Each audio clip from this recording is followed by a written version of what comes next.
Good morning, everybody. Welcome to the July 31st, 2023 Grants Pass City Council Workshop. Councilor King and De La Grange are online. And I think we're missing right now DJ and Vanessa. So I don't know if they'll be online or coming in late or missing. First up, it looks like we have infill incentives with Brad Clark. Good morning, Mayor, Council. This is one of your strategic plan goals to get together with the Home Builders Association every other month. So we have a few folks from the Josephine County Home Builders Association here today. So I think at least in the past two meetings, your policy has been to, sort of have staff introduce a topic that sort of has that nexus between city interest and developer interest, and kind of give an intro to it, and then, unlike a lot of your workshops, actually invite input from the Home Builders Association. So this is one of those topics. This infill came up, I think originally at your housing forum that you had when there was several different representatives from the housing community here, probably about a year ago. And as we looked at the context for that conversation, it was really not so much what a lot of communities think of with the infill. That's just, your one little lot here and your one little lot there, but more broadly speaking, how can we better utilize some of our vacant land in the city? So we prepared that memo, and this is kind of a result of that. So here's the subject in summary. That first bullet is the one I just talked about. The second bullet is kind of the second part to today's conversation, and that's to get your input on prioritizing the Home Builders Association related topics. This is, again, referring back to their November 2022 letter to the city, and just kind of touch base with the council and get some more direct, specific feedback on that. Quickly, a little background. As I mentioned, we had that memo 24/2023 that gave kind of a working definition of infill development, at least for the purposes of this exercise. It came back with 170 lots that appeared in this GIS search, and those were all of them. That includes city-owned lots, that includes Asante-owned lots, that includes other lots owned by RCC, but there were 170 that appeared in that search. And again, the criteria that we put on this was they're a half acre or larger in the city limits with sewer and water mains that are within 50 feet. They're in those residential zones, any residential zone, GC or CBD zoning districts.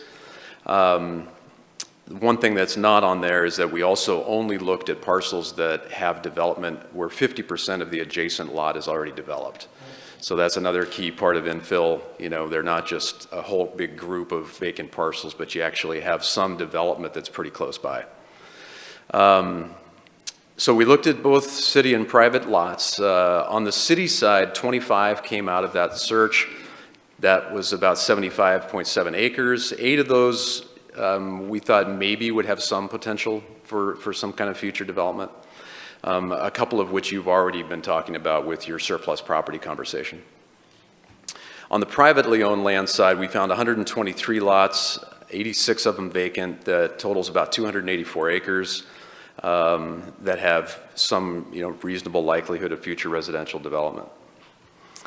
Here's the map that we prepared. I know it's not going to be of much help to you here, so I did attach to the packet that's on the dais today a bigger version of this. But you can see, it returned quite a scattered array of where these are at, and all kinds of different sizes, also all sorts of different zoning districts there. In terms of thinking about infill, and I think where the council wanted to go with this, what are the incentives? Are there any incentives that the city can put forward that would help to, encourage or incentivize some of these vacant properties to actually develop out? One of the points that we thought was pertinent is that first bullet, and that's, really developers have done a pretty good job of developing out at the minimum lot size for the single-family detached products. Unlike a lot of communities who, will often see, say, a 5,000 square foot minimum lot size zone, but they're doing 8,000 square foot lots or 9,000 square foot lots. Grants Pass hasn't really seen that so much. So there's really not a lot of inefficiencies that we could probably create incentives for there. It really seems to become more about when we're talking about the R2 or the R3, those zones which allow for more density. And where you have properties that are, developed out at the single family and they're adjacent to some of these higher density zones, that may be something we look at. How can you maybe create some kind of a change to the code that would allow them to build up closer and really continue to maximize the density that they're allowed to. The next few slides I'm not really going to spend much time on. I just wanted to make sure you were aware as you think through this that there's a lot of thought that's already been given to infill development by both the state and the city. The state statutes refer to infill quite often. This is just one example. That number 2 here, this is in ORS 197, says consider giving priority to investments that promote infill or redevelopment of existing urban areas to encourage the density necessary to support alternative modes of transportation. So that's one example where the statute is saying local government, please consider, infill. Here's another one that's in the OARs, the Transportation Financing Program. Transportation Finance Program shall provide for phasing of major improvements to encourage infill. This basically is saying, when you're prioritizing where the transportation projects should be funded, where they should go, look at where the infill is at first before you look at funding projects on the exterior. That's probably not terribly relevant for Grants Pass, but it is in the statute. Here's another one in ORS 197-296. So this is a list of land use efficiency measures that the city is required to look at when we're doing any kind of comprehensive plan or zoning work. And several of these could be pertinent in this conversation. I just threw them on here so that you could see that last one there, again, is specific to infill strategies and cities thinking about infill. Here's 3 more of these land use efficiency measures, some of which probably aren't going to be terribly relevant for creating an incentive for infill, but we have to look at all of these when we're doing any kind of code amendments or comp plan amendments. So that's kind of the state level side, and then we have the local side. And we actually already do have a few tools in place. Our ADU ordinance, for example, is solid. I mean, it offers probably about as much opportunity for ADU development as any jurisdiction. We allow for 2 ADUs on any parcel, et cetera. We also have the small lot allowance, the lot size averaging, and the cluster lots. So these have been in our code for quite a while. And are also intended if you're working on a piece and you don't have you're not able to lay out the lots in an exact way that matches the code. These 3 tools say, okay, you can take an average of this lot size and you can do some lots that are below the minimum size as long as they meet 80% of the overall. And we can talk more about those if you want, but those are already in the code.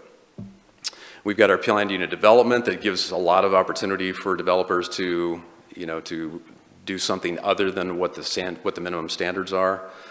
The climate-friendly equitable communities rules kicked in January. There's reduced off-street parking that actually relates pretty directly to infill, and that parking is often one of those things that takes up a lot of space.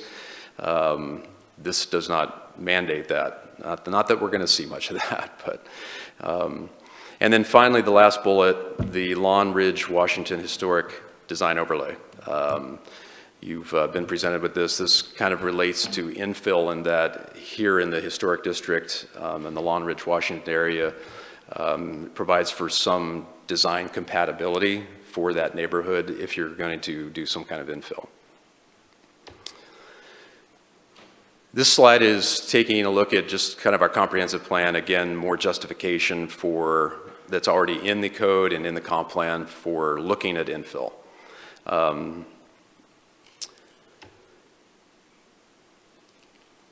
So a few considerations. House Bill 2001, middle housing, it kind of addresses some of the issues that we probably would have been looking at as incentives had HB 2001 not been adopted. And you look at other states and what are they doing to sort of foster infill development. One of those things is to allow for other types of housing products in residential zones. Well, that's exactly what HB 2001 does. So I think there's already some mechanism there that is not an incentive so much. It just gives you flat out the opportunity to do other types of housing products.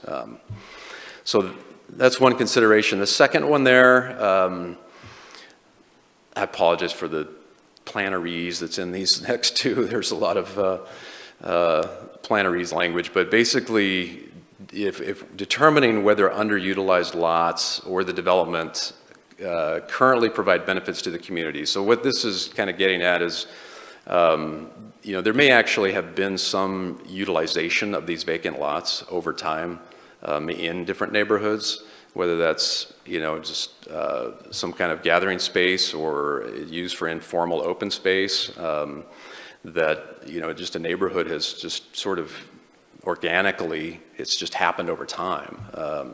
And sometimes that's a pretty good place to start, just to see before we start to put incentives for new development. There may be something there. And I think this would also apply for some of the city-owned lots. We might want to look and see how those are functioning in those neighborhoods before we go too much further. And then the last one, specify spatial strategies for implementing infill development, like adopting widespread municipal goals or designating specific neighborhood areas. So that would be, if you had an interest in focusing in on a certain neighborhood, rather than just putting general boilerplate incentives across the whole city, you could maybe fine-tune those a little bit, would be one way to think about it, for the neighborhoods, rather than just doing across the board. This is one area that sort of popped out on the map, and the one that's in front of you, you may see it a little better. This is along 199. All of the red parcels have the general commercial zoning, which does allow for multifamily residential. It does not allow for single family. And talking to Justin earlier, he made a good point that several of these lots do actually have some wetlands on them. So, as I pointed out in the memo, those are going to be ones that probably aren't going to redevelop much, and there's really not a lot we can do about that. But there's still, I think, in terms of if you had an interest in zeroing in on a neighborhood, this may be one to look at, looking at the adjacent building types and ownership and things like that to kind of think about some incentives between the Y and Dowell Road on 199. There's a lot of different regulatory tools that the city could use. Some of these are going to require some more proof of concept. Today, I think the goal for us was to hear the council's interest in any one or multiple of these, and then we can go back, do some research, and bring back to you a very specific proposal. One thought is reducing building permit fees for any infill development that meets the minimum density requirements in the R3 and R4 zones. Another one, create a online mapping tool where a property owner could kind of zero in on their property and look at the adjacent lots and maybe even give them some other tools and resources to use in thinking about their property. Assign a planner to assist the owners developers with the permitting process to help streamline and reduce the regulatory uncertainty for newer inexperienced builders. You know, a lot of times what you find with these infill is property owners that really haven't had any development experience and have just had this property. Maybe they inherited it. It's just been in their family for a while, or they've gotten it very recently and they don't have much development experience. Sometimes just having a designated person who understands this process to kind of walk them through is a benefit. We do that to some degree now, but this would be, you know, a specific strategy that we would put more resources towards. Consider development standards that support infill development, like reduced setback requirements, increased building heights, density bonus, and then adopt infill development zones, and that's kind of related to that last one that I talked about, sort of picking specific neighborhoods. So that's what we had on the infill topic. So Mayor, I don't know if you wanted to take a break there, and or That if you seems just want like to a go good on to the plan, next. yeah. Council, do you have any questions about this?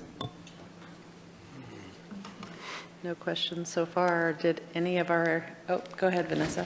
Thank you. On that last slide, do you know if the Housing Advisory Committee has talked about the increased building height, setback requirements, and density bonuses? They have. On those particular two topics, the Housing Advisory Committee has spent some time on it.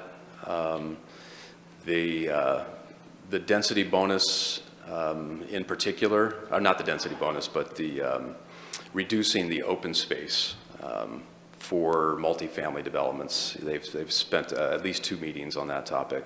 So, and you'll be seeing that pretty soon. There's a recommendation to change that. I think the height topic has been looked at very sort of high level. They haven't had a chance to give a formal motion on that yet. Rick? Thank you, Brad. Did the committee also indicate an emphasis or priority in the streamlining the process? Do they feel in the rankings of the different ideas that ranks quite high? Did the committee indicate their emphasis on that at all? No, are you referring to the Housing Advisory Committee? Yes. They actually didn't make any recommendations on these incentives. They have on those two topics that Councilor Auger mentioned, but that was separate from the incentive. Right. Yeah. Okay, thank you. Yeah. Did any members of the almost said HBSC, how about Home Builders Association, HBA, have anything you wanted to add? Justin?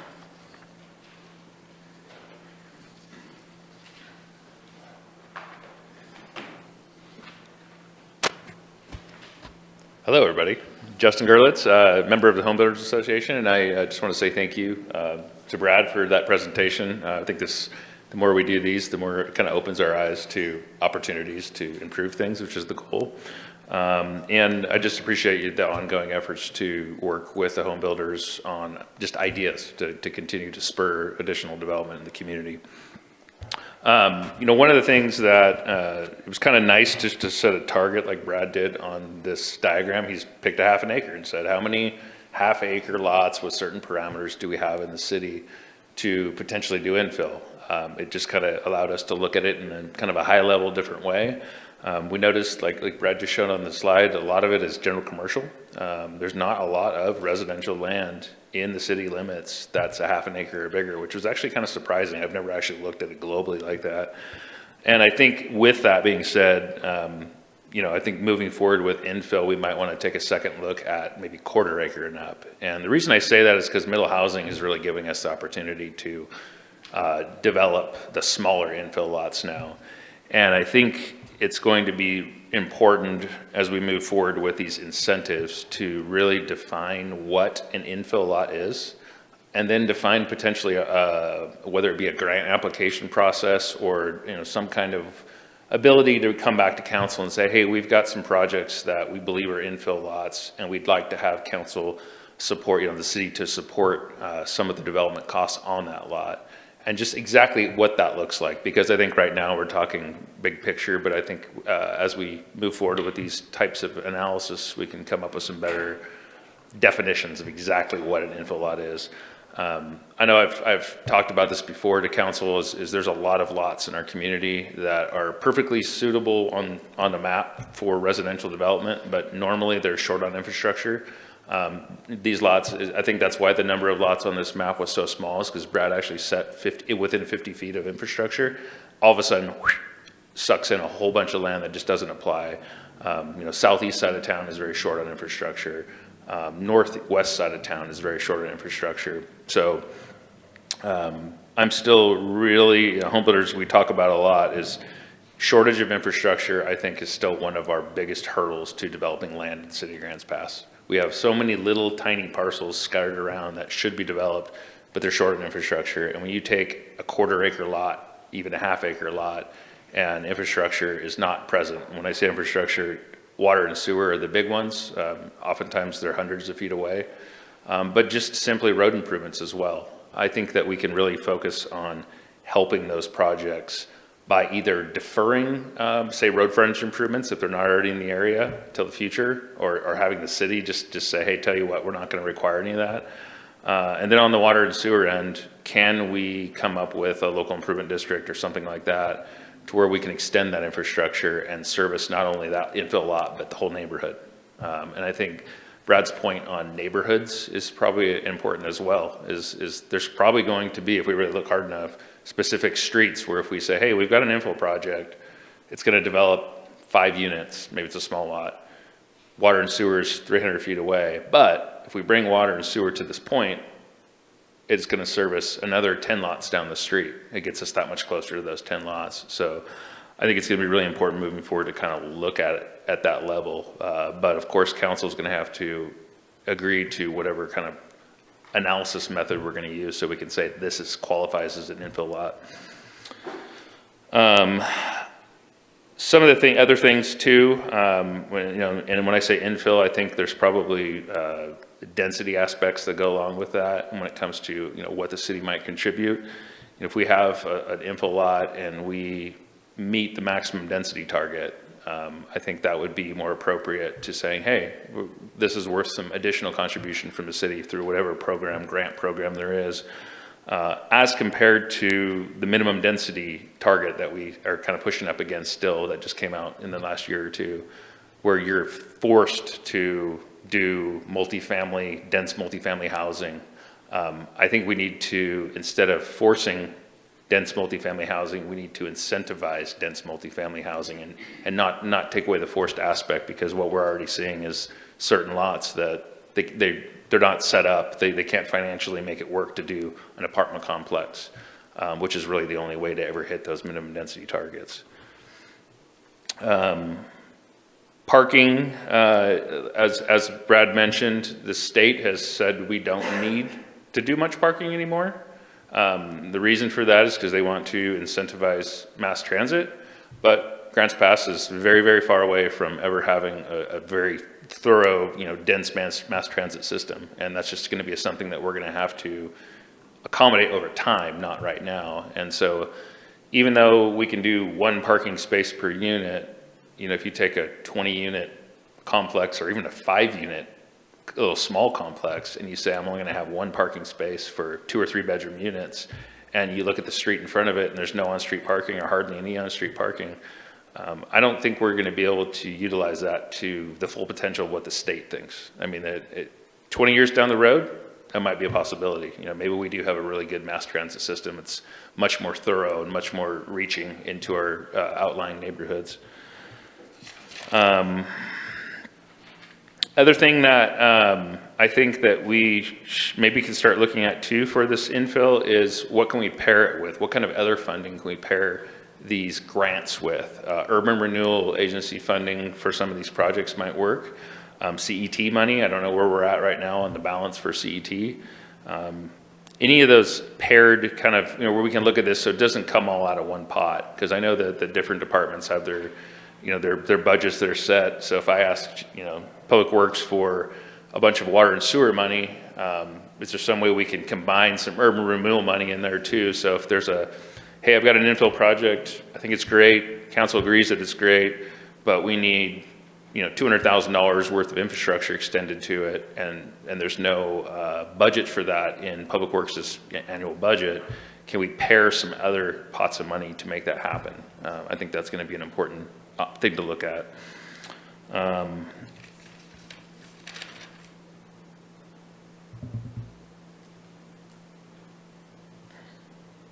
I think some of the other obvious potential reductions for infill projects are waiving SDCs, reducing or eliminating permit costs. If it's a planning application, you could potentially reduce planning application costs. These are all things that cost thousands of dollars typically for every project.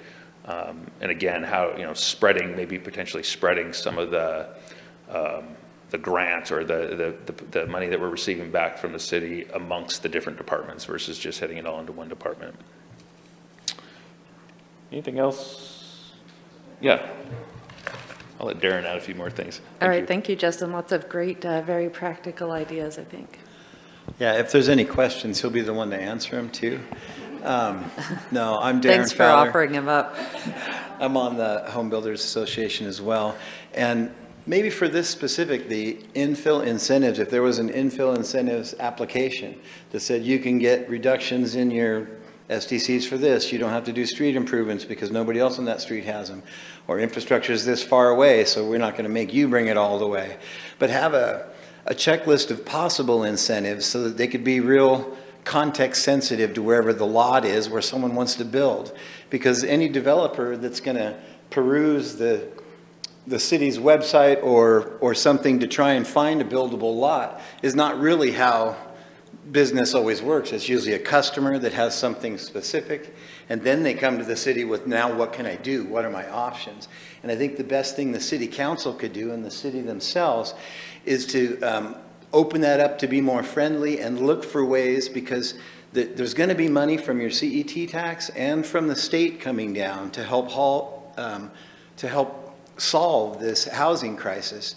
And so if there was an application process, even then the planning commission could look at it after the city has vetted it.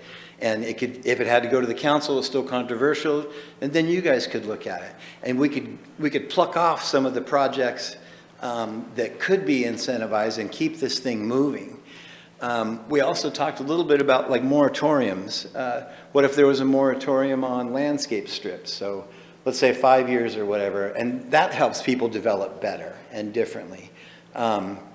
So you could do some of those things to incentivize builders, but all the easy lots are gone, let's be honest. So we've got to find ways to incentivize and help, because if you could incentivize enough to like demolish a house on an old big lot right in downtown core, then why the builder's going, well, I don't have this $25,000 to get that old building out of here. But what if there was a way from the CET tax or whatever to help incentivize and get those things redone, rebuilt in those communities, and they can build 2 or 3 small houses instead of the one big one with the huge backyard. So that's my side. Thanks. Thank you. Anybody else? All right, I think Brian has a question maybe for Brad. Yeah, thank you. Can you hear me? Yes. Thank you. I just had a question on the slides. You had some potential infill incentives. There was, I think, 5 different options there. And then we just heard, a whole handful of other options. I don't know if it was 5 or 10 or 15, but it seemed like a lot. How much has HAC talked about all of this? You said that they've talked about 1 or 2 of these, but how much have they had any sort of in-depth conversations about all these options and evaluating which ones might be most effective? The short answer is no. They haven't had that as an agenda item to just, drill down on these different options. So, that certainly could be a next step. Okay, thank you. Yep. Does anybody else have a question? No? Okay. Discussion? Valerie? Yeah, I mean, I understand the want to go to the Housing Advisory Committee, but I want to remind people that it's the builders that are building, and that's what we need right now is building. And I realize that there's a lot of barriers, but those are the people that are going to build, and those are the people that are going to get us out of the housing crisis that we're in. So I was really happy to see the incentive program. I mean, right now we have a business incentive program. The key is always finding the money, as is usually the case for that sort of thing. But I think it's really important that we make an effort, and hopefully the state will have some money as they continue to battle this, and they will send some money, hopefully, to help us with the incentivizing. I'm not sure exactly where our CET is, and I know the recommendation was to hang on to it until it got to a bigger pot of money. But I think that's also a source of revenue, and I think it would be a great idea to incentivize, especially the infill, because personally, what I've seen in knowing how expensive, multi-unit and how, that I think a lot of what's going to get us out of it is duplexes and triplexes built on smaller pieces of property. So I wouldn't do anything to see some of those programs develop. And I really like the idea of having a planner help to help people who may have some small piece of lot and don't quite know what to do with it and how to make it work. I think that's a positive too. Did you have something, Aaron? No? Rob? Yeah, I really appreciate having this discussion today, because I know that last year's initial discussion, when I think it was Justin who actually mentioned about infill, kind of piqued my interest as far as having these meetings with the home builders, which is kind of why I pushed for it. And I also want to say that I know Darren and Justin both mentioned potential CET money, so I really also appreciate that the home builders now maybe see the value of the CET program, because this is exactly how we kind of envisioned it. It wasn't the city coffers getting fat, collecting CET money. It was basically being able to channel it right back out to builders who then could hopefully build our way to some degree out of this crisis. But what I think I'm hearing is that it's almost like home builders are kind of looking to the city for ideas for potential incentives. I don't think that realistically that's going to come out of council's brains, especially with DJ not here today.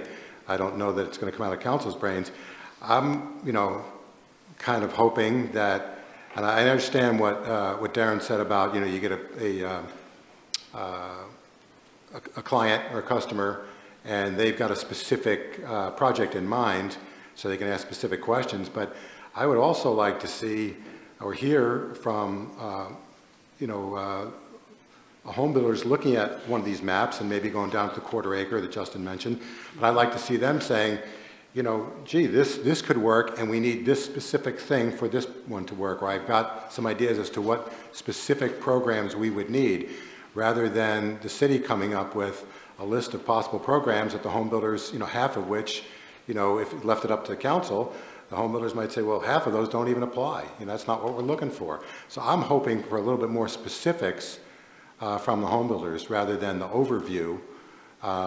It's helpful, and I think Brad did a good job putting this together, but I think we all know that, and I'm not saying this to disparage anyone, but essentially Brad gets paid either way, okay? The home builders only get paid if they build something.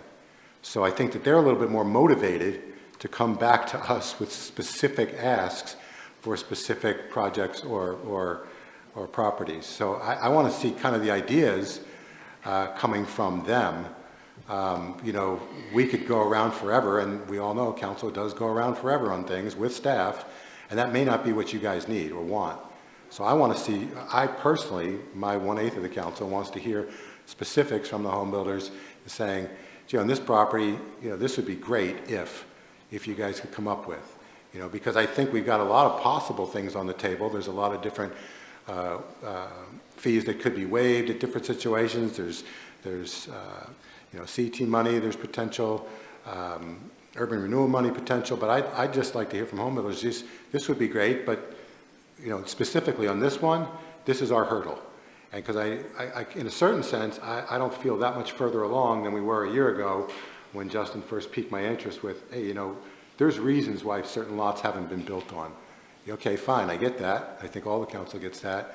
But specifically, what do you need? And I don't know that you know, we heard a lot of ideas today, but not really any specifics. That's kind of what I'm looking for from the home builders. Brian? Yeah, I'm kind of in the same boat as Rob. Like, I heard a lot of ideas today, and, you know, I'm not a builder, I'm not in the housing industry, so I don't really know how to evaluate these. And that's why we have a housing advisory committee, is to advise us on housing. So my hope would be that maybe the home builders and HAC can take this list of ideas and work through it, and then come back to council with some more specific recommendations as far as what will be maybe the most effective 5 or 6 or 7 things that we can do, and focus on those things. Right now, I don't, you know, I appreciate all the suggestions we've received, but I need more vetting before I'm have enough information to make a educated, you know, opinion. Anybody else want to jump in? Val? Yeah, I did hear some things. I heard criteria, building a criteria for infill lots so that a program could be developed. I heard making incentives for density requirements, for maximum density, that based upon if they can reach maximum density, that there is an incentive built in. I heard that local improvement districts could be utilized in specific areas, that there is a shortage of infrastructure in the southeast and the northwest, and that quarter lots should also be considered as opposed to just the half-acre lots. So I did hear some specifics, which I think gives a place to start. I would love it if, you know, Justin and the home builders could meet with Brad specifically to look at those areas. So we did have more specifics as to exactly, so we could jump on it and get on it instead of waiting forever. And I think, you know, just having the city and the home builders sit down and say, well, where are those lots or whatever, I think would, you know, without having to necessarily come through us, would be a start, and then to give that and work with the Housing and Advisory Committee. But I did hear specifics. So I think the ideas were great. I think that that's the way to go, but I would like to see the working together with the Home Builders Association and the city without having to necessarily bring it back to us and then going directly to the Housing and Advisory. Brian? Yeah, no, there were definitely specific ideas suggested today. I just don't know, you know, I don't have the background to give them merit at this point. I don't know how effective they'll be. I don't know how, you know, I need, that's why we have HAC, is it's our housing expert sounding board, so they can take these suggestions and be like, this one's going to work really good, this one's going to work not so good. So I appreciate the home builders for sure, and I also appreciate HAC. And I think if we can agree on at least one thing to get started with, I think a lot of councils probably in favor of developing a density bonus program. So I would certainly suggest starting with that. You know, staff can get started with that if council's amenable to that, and then the rest of these we can vet and hopefully move forward fairly quickly. Vanessa? There was one thing mentioned by Justin that I think council should consider, is amending our development code to define infill so that it is more of a commonplace term understood in the community. I also thank you, Brad, for putting together these infill incentives. I don't disagree with any of them. I think that they are all great ideas, and I do agree with Councillor De La Grange that I would like to see a citywide density bonus, not just applicable to infill development. I don't see any issue with HBA and HAC working together. I actually, I would recommend that, that those two groups get together often and discuss these types of things, but I don't know that this needs to go back to them at this time. I think that this toolkit that Brad has come up with is pretty great. Aaron? So hearing what council's talking about, what we could do is to continue to move things along, as it sounds like there's interest potentially of council for us to have a city focus on developing density bonus programs for your consideration. But what we can do is we can have CD meet with Home Builders Association and have them prioritize the infill list, because my understanding right now is council is in favor of what Brad discussed in all aspects, but we're not sure which tool might work best for us. So maybe we get some prioritization from the Home Builders Association, have them mark that, because there's a lot of things to do, and I'd love to have that clarity. And what we can do is provide a report back to you through a council memo saying, hey, we met, here's how they would prioritize all of these items. This is how we're going to start knocking these off and bringing these to you for anything that requires council action. I think that sounds really good. We need to also incorporate, Justin's ideas and maybe have a look at the quarter-acre lot size, and whether there are any priority neighborhoods or zones that we could focus our efforts on in addition to having some citywide density bonuses. Anybody else? All right, I guess we have more. Yeah, I've got one more thing. Okay, go ahead. Oh, I just wanted to say that, I think that direction sounds good. And if in that meeting with staff and the HAC, if potentially they could at least invite the HAC chair, just so HAC is apprised of what's happening. I don't want them to be in the dark as far as what we're doing, since this is straight up their wheelhouse. So I think that would be good to keep them in the loop at least. All right, we still have more HBA prioritization here to go. We do, and this relates directly to Aaron's last point about the number of items that we could be focusing our energy on. Not that we can't juggle multiple balls. We can, and I think we're doing that. But if you look at 4 or 5 of these items here, these would be more like huge bricks that you're juggling, not just a few light bulbs. I mean, these would be very difficult to sort of just like weave into our current, staffing and programming. I think it's really going to take a concerted effort, not just by us, but like your last discussion by our private development community here in town too. And so I think our goal with this, you've seen this a couple of times, but we were hoping that today we could get your top, few that you really want to direct us to. And I know that Councilor Frazier has given quite a bit of thought to this and has had some conversations with staff as well. What we did today was we just kind of left that right column empty, except for one item. There's the one that's the council priority level and other comments. And there's of the 19 or 20 items that are on this list, several of them are either completed or underway. The ones that we pulled out here today are the ones that that we think need a little bit more direction. So I'll just quickly go through them, and as I'm doing that, if you could maybe see which ones for you really stand out, and if you're open, Mayor, we can do a similar process and ask for the HBA to comment as well. So this first one is the city-county overlap.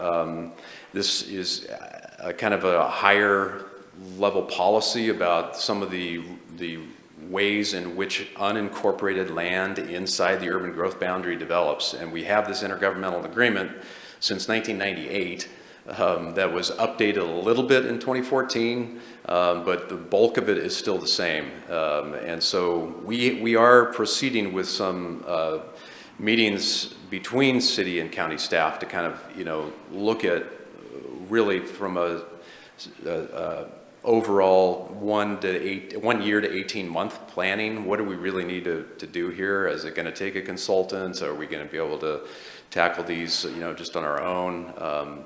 So it's not started in the sense that we don't have any recommendations on that IGA to bring to you now. But we're still going to be starting to meet. But again, if this is a higher priority, we'll put that as a higher priority for us. So number 3 was the planter strips. Sarah, I just had a question. We have a Brad lot of has a data on question. this. Oh, I'm sorry. Brett, I just had a question, because I know that we talked about, like, the planning commission, changing the makeup of our planning commission. Will that in any way change anything moving forward or not? Because I know that it's my understanding that it's always been 4 county, 4 city, and we're trying to make it to where it's more city and no county. And so would that, in a sense, be a means by helping alleviate that, or no? Are we just talking about basic planners and that sort of thing? Well, certainly the planning commission is going to be involved, but I personally don't see where that specific decision would really have much of an impact on this number 2. This is really diving into rights of way that are managed by the county, that are in the UGB, and that relationship, different types of development applications. Somebody comes in, they're not in the city limits, but they're in the UGB. What's the prioritization?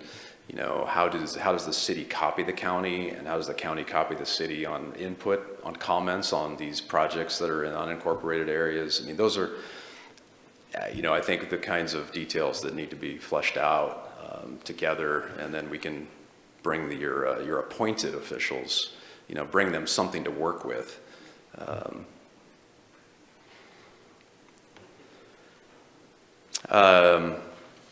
So yeah, number 3 was the planter strips, in terms of having the council ask us to look at where those are required, where they're not. There's been only a few situations that I'm aware of where the developers have not been required to put the planter strips in. That is our standard right now, but we do have a mechanism to work with developers on a case-by-case basis if they physically can't get them in.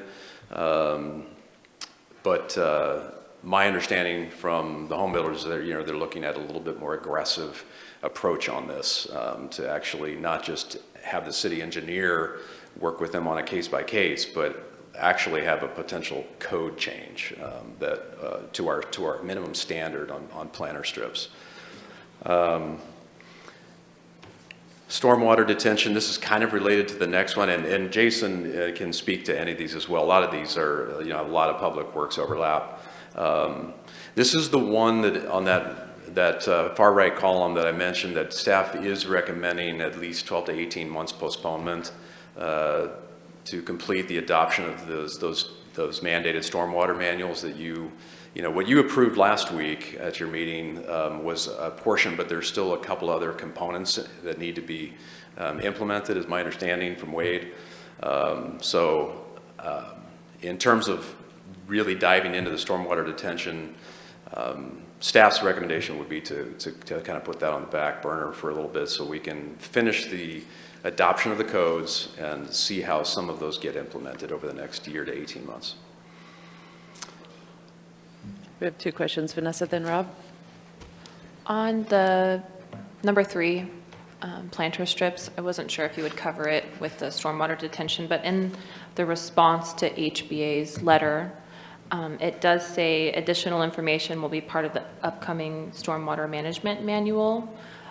Can you talk how that relates to planter strips, stormwater management?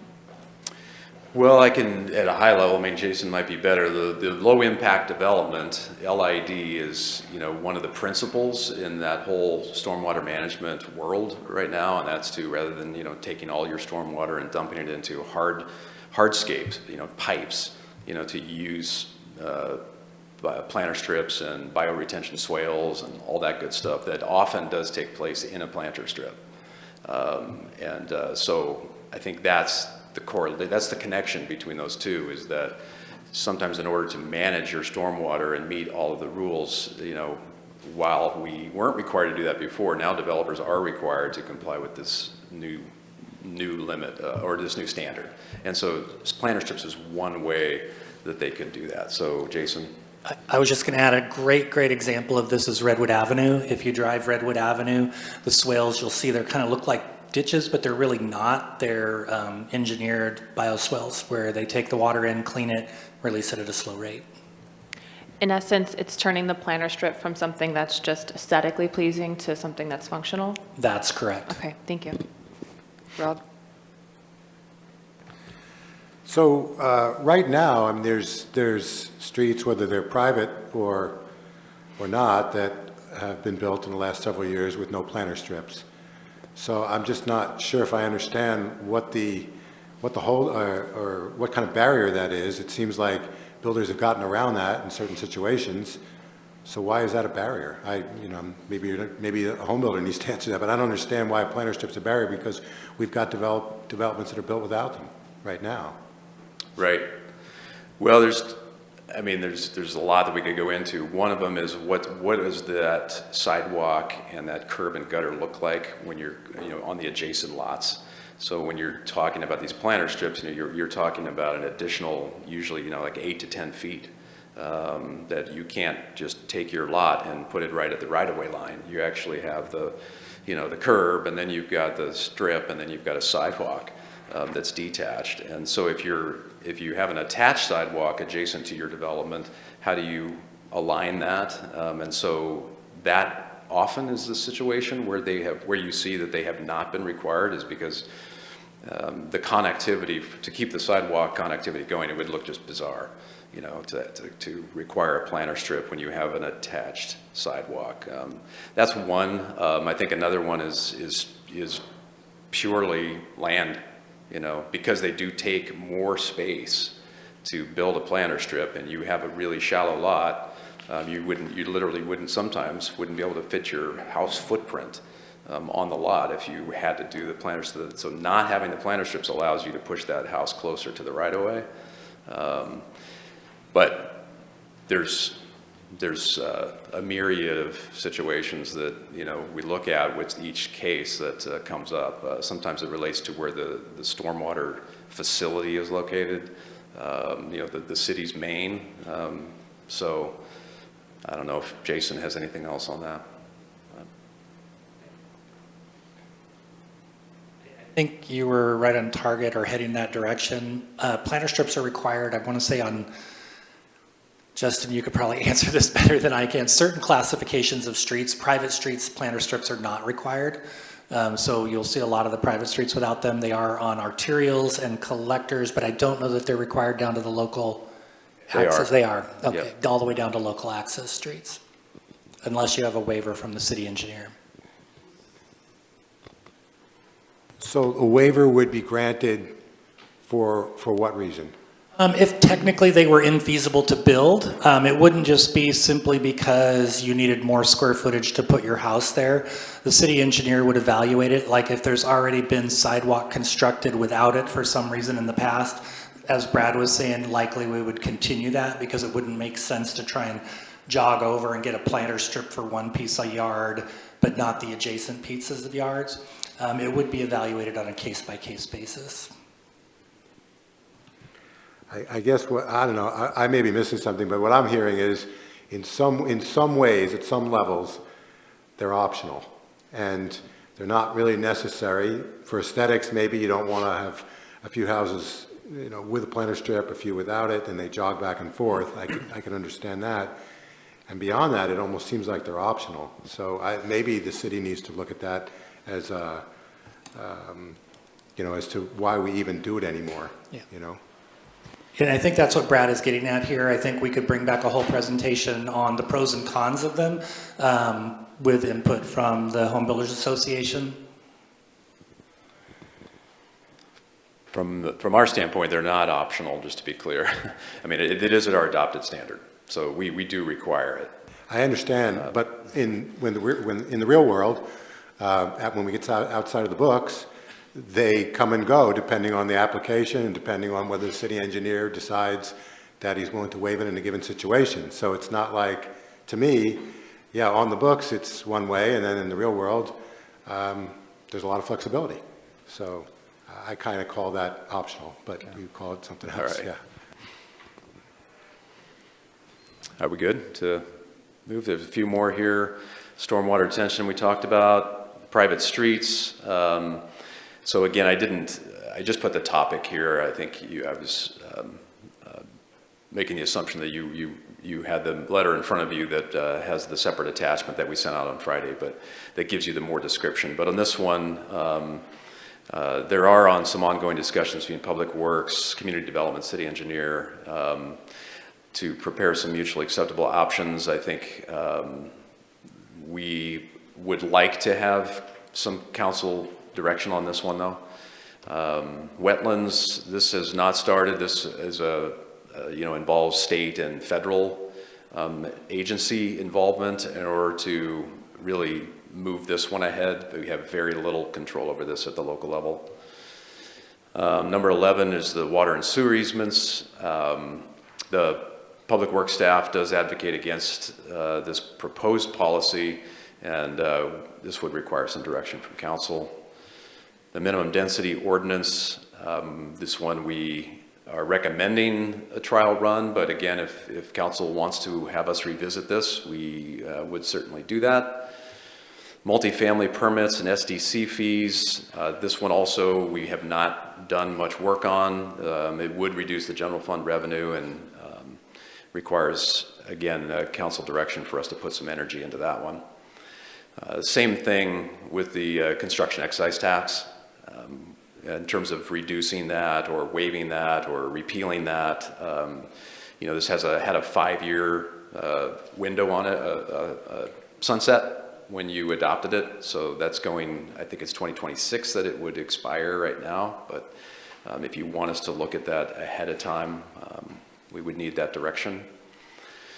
Utility extensions, this kind of relates to what Justin was talking about earlier as far as local impact or local improvement districts. We do have the ARPA grant, but of course this is a very one-time effort, one-time initiative where that money is going to be put towards utility extensions. But the more typical, if you will, tool that's used by communities is is the LIDs in terms of setting up larger infrastructure projects that the city would be involved with that would help to get those extensions done ahead of time. But so we haven't done any work on that side of it. The only work that's been done is related to the ARPA grant. And then finally, there's the height setbacks. And we have initiated some research on this. I think that we're set for HAC to kind of bring some recommendations to you pretty soon. So, yeah. So that's where we're at. There's the cost implications here. If you did direct some development code amendments, again, I put a big range there, just looking at the past few years, what we have spent on some of our planning contracts, $6,000 to $25,000. Could be less, could be more, depending on whether we need them. A lot of these we probably can handle internally, but that would be a potential cost implication. And then a few alternatives for you. Valerie? Yeah, I have a question going back to the utility extensions. Didn't we create a local improvement district out Rogue River Highway for somebody recently who was doing I don't know if it was a RV park or something? Justin No? House? Yeah. Didn't we do did we do that or not? I can't remember, but I thought we had done one out in that direction. We didn't do a formal LID. I'm looking over at Jason to see if. We may have done a reimbursement district if Yes, he that's, I had think it much was- of an yes, extension okay. where he front-loaded all of the cost and would be paid back as folks connected. Okay, so that was a reimbursement, which is not the same thing as a local improvement district. I'm just kind of trying to get all this stuff down. Yeah, LID is primarily if a city goes in and creates a local improvement district or works with someone to do that, and a reimbursement district is when a private entity does so, puts it in there. But you can have both public and private. Okay, thank you. Any other questions? for Brad? Okay, Justin, come on back.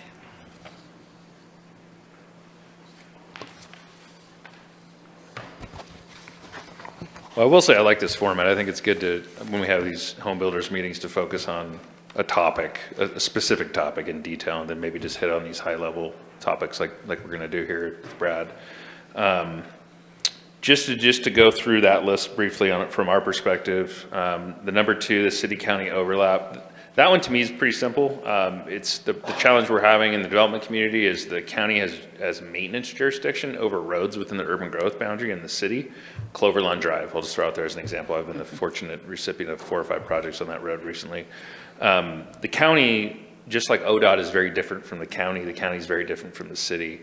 The city, from my perspective, from homebuilders' perspective, when we develop a project within an urban growth boundary, we should just be developing the road frontage improvements to city standards, period. I think that one is a pretty simple discussion that could be had with the county. The county wants, they're used to building big shoulders, heavy asphalt sections and ditches, and the city, of course, is curb gutter sidewalk, planter strips, all those kind of things. So I'm hoping that one could get resolved without too much effort. The planter strips, I've been around long enough where we didn't used to do planter strips, and then I think it was around 2005 we came out with a lot of these new standards. And Rob, to your point, I think cul-de-sac streets don't require planter strips or private streets. So those 2 street classifications, we usually don't do them, but the local streets do, as well as collectors and arterials. Redwood Avenue, I designed that project. We did utilize those strips for stormwater treatment. I think that's something on those big streets that we're going to do moving forward. But those strips are also 7.5 feet wide. And you start going back to a residential street, the planter strip right now is only 5 feet wide, which really isn't big enough to use as a stormwater treatment facility. You really have to make them wider than that. And what we're doing is we're trading developable land, so 5 feet along the entire street frontage of a project in a residential neighborhood for a planter strip. And outside of some of the nicer neighborhoods that have an HOA that maintains them, most of them aren't maintained. Years back, I did West Harbeck Road. That was right when this standard came out, between Allen Creek and Williams Highway. You drive down that street today, and I'd say 2 out of 50 are maintained. It's just weeds, grass, it's ugly. On a collector or an arterial street, Redwood Avenue, I like what we did out there. It's maintained by the city though, and that's the trade-off. As the city, Rogue River Highway, I believe, is also maintained by the city. Those are the 2 streets we have in our community, busy roadways, arterials, or Highway 99 is obviously state highway.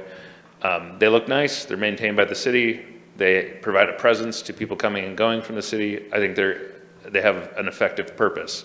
But residential neighborhoods, I just think that if we go back to pushing the sidewalks up close to the road, it gives more property area for development. We can probably pull off 3, 4 more lots in every little development that we do, because 5 feet by 60 feet is a lot of area, for like an average lot size. Stormwater detention, I will concur with what was said. We've been having a lot of discussions with Public Works. We have a very, very big change coming with stormwater and erosion control mandated by the state. It really has nothing to do with the city direction, but the state's saying you have to do this by the end of this year. I think there's going to be a lot of changes that will occur with that when it comes to stormwater treatment, infiltration. There might be situations where these planter strips are a better option. But I think looking at it as an option versus a mandatory have to would probably be a better step. So probably more to come on that. Private streets, I think this one is something I keep coming up over and over again as a consultant on. We've got these private streets. A private street is a good option for smaller developments because you don't have to build the full width, full size street. You don't have to dedicate all that public right of way, which essentially lets you do more density. 2 things. One that just comes up over and over and over again, especially as they get longer, is we can't put water in a private street, a water main. Fire marshals are saying you got to put a hydrant in if it's long enough. We're being forced to put all of our meters back at the street, sometimes hundreds of feet away, which just isn't very effective. You have a spaghetti of things. I'd really, really like to see some consideration for water mains being allowed in private streets, just like we do with sewer mains. The second thing that's come up more recently with middle housing, as we dive into middle housing and how we densify things, is the state is saying that duplexes should be treated as single-family homes, period. And the middle housing code says it over and over again. Yet our private street standards say this private street at this size is only good for so many dwelling units. So planning is kind of I won't say pushing up against, we're just having a lot of discussions on that, where if I have an existing private street that was set up for 4 lots, it's 20 feet wide, and I've got a client right now that wants to do this actually, and the state is saying you can now do a duplex on every one of those lots. The development code right now says I have to have 4 dwelling units maximum on this kind of 20-foot private street, whereas I think the state's intention is to allow a duplex to be built, essentially doubling the density. So I think that's something that, with the middle housing code changes that are coming very, very soon, I believe, is that next couple months? Next couple months, I'd like to see if we can implement that, where duplexes are allowed on private streets. Wetlands, that is a big topic. We just had a Supreme Court decision with the Army Corps of Engineers that just came through. So I think there's going to be a lot of potential positive changes for us on that, because the federal government really is one of the difficult agencies to work with wetlands, even as compared to the state. The water and sewer easements, that's just something I think as it comes up, I just wanted to have more flexibility in the code, where if you are stuck and you really need to have a water service or a sewer service run across the neighbor's lot or your front lot, your development to get to the street, allowing that flexibility, which is something that our other local jurisdictions do. And then back to minimum density, we talked about this for a minute on the first presentation. That one is something that we are finding challenges on. I don't think anyone's developed lots with the minimum density ordinance into effect, but we are finding that we have some significant challenges with that on specific properties. I would really like to push, I keep saying I'm representing home builders, would like to push the minimum density requirement, the forced minimum density, aside and incentivize high density development. And I think we're going to get a lot farther as a community by doing that, because it will make people, even on the smaller lots, where usually you do 2 units, you put a third one on there. Hey, by putting a third one on there, the city's going to incentivize you to do that. You're going to have a fee reduction, which is part of what we're going to help come up with for today's discussion. So I'd really like to see that minimum density, the forced minimum density, go away, because I think right now it's hindering specific properties to develop. And then I think the multifamily permits and SDC fees goes right along with that. It's just incentivizing higher density development across the board. CET, we don't know that it's advantageous at all. I guess the thing is, I'd really like to see what is the balance in CET right now, and how has it performed since we adopted it. I know there was some big giant projects that came out when it was first adopted that made the numbers look pretty good, but I know we haven't had a lot of those big projects in the last year. What does that look like today? Is it worth it? If it is worth it, then I really strongly suggest that we spend it on the intended purpose of what it's for. And then utility extensions, again, super important topic. How do we get these utility extensions done? And I think that's a global effort. Public Works, planning, grants, incentives. Without utilities, we cannot develop, period. There's no way to do it. You have to have water and sewer, storm drain. You have to have roads to get to these projects. We have a ton of developable land in our community right now in the urban growth boundary, some in the city limits. I often refer to southeast side because that's where I think our biggest shortages are, southeast and probably northwest. You've got all this land, a lot of it very level land with water that's 1,500 feet away. And I just really strongly believe that if the city would probably focus on doing some of those projects, even if they have to charge back each individual property owner like an LID, local improvement district, where now your development is only responsible for a fair and average cost of that infrastructure versus, hey developer, if you want to develop your 10 acres down here, you've got to pay $400,000 for a water line down here. Hey, we'll give you a reimbursement district which you may collect some money on in the future, but that doesn't help the project because a bank does not loan money on future potential payback. It looks at the today cost, and that's our challenge is if you're $500,000 upside down on a water line or a sewer line just to get to your little subdivision that you're going to do, it just doesn't work. And I think that's where the biggest difference can be made in opening up these infill or urban growth boundary lots in the community. And then finally, on the height setback one, I think the city staff has accomplished a lot of that. Has the solar setbacks been adopted formally now, or are they still? Yeah, okay. The solar setback standard modifications, I think, it's super important. I think what was accomplished was good. The process that planning used with input from the community worked well, and I think that we now have the ability to actually push higher density development closer to property lines, because that was one of our biggest hangups. So that's all I have. I appreciate everybody's time today. I appreciate you listening to us and working with us on these topics. And if anybody has any questions, I'm happy to answer. Thanks for being here. Does anyone have a question? Rob? Yeah, I'm not sure if you could probably answer it also, Justin, but it might be a staff question. So on private streets, why are water mains prohibited, collective water mains prohibited? I have never understood why water specifically is, because we were forced to do sewer mains within an easement. So I've always pushed for, if we can do sewer mains, why can't we do a water main? I just think it would really open up options. Private streets, when they came out, I think that was also around 2005. We didn't have them before. We had, what you saw was tons of flag lots, if you're all familiar with flag lots, the long skinny driveways to the lot in the back.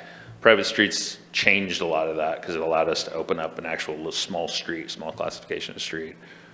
So other than past policy, I don't know that there's a specific answer. Maybe there's a staff person in the room that could explain it. Well, what was explained to me, and of course I wasn't in charge or part of that rulemaking, we really prefer that water infrastructure be kept in the public right away. So when we put the public water main in an easement in a private street, the city owns up to the water meter. So now we're placing all of the water meters on private property as well, instead of in the public right of way. And as Justin said, yes, we could put all of that at an easement, and if council wants to direct us to do that, we will look at writing very, very strong easements that protects the city from liability of going in there and having to do work. Because as soon as we enter a private street, we're on multiple private properties. And so that's why the incentive, or why it was originally written, to leave that in the public right away. I just want to follow up, because I also know, because I do remember putting it up in the Northeast, there are several private streets up by Lincoln. And I remember there being a worry that the maintenance of the streets would be a problem. Have you seen any of that being an issue? Yeah, it comes up quite frequently, and the 10 years later, 15 years later, the folks that live there are really unaware of what a private street means. They pay their taxes, they pay their utility bills, and they expect that the city's going to come and repair their streets. Or if there was a utility issue there that got dug up and repaired, they look at that as a city issue. And while it may take a while to catch up to us, it will. It'll be tough to have to go back to those folks and say, sorry, you're responsible for the maintenance on that street. So is it not written in the deed then? I mean, it seems to me it would be written in. It absolutely is, but as owners change, those things become less and less important at each sale, I think. We've seen it on several private streets lately. In fact, we're dealing with one in the northeast right now that's a private street that had substandard utilities installed in it that we're trying to help out a little bit, but without taking ownership of that street. Vanessa? I wanted to answer your question. As of January this year, the CET fund balance for residential was at $103,000 and commercial was at $112,000. During that meeting, the council did decide to delay any investment with those monies until 2024. So I just wanted to be sure to answer your question. Thank you. Mm-hmm. All right. Anybody else? Justin, if you had to pick two of these, What are your top two most bang for our buck, or you could pick based on easiest to get done quickly. Don't push it with me, mister. Let me get back to the list here. So we're not talking about the infill, we're talking about or is the infill included in that?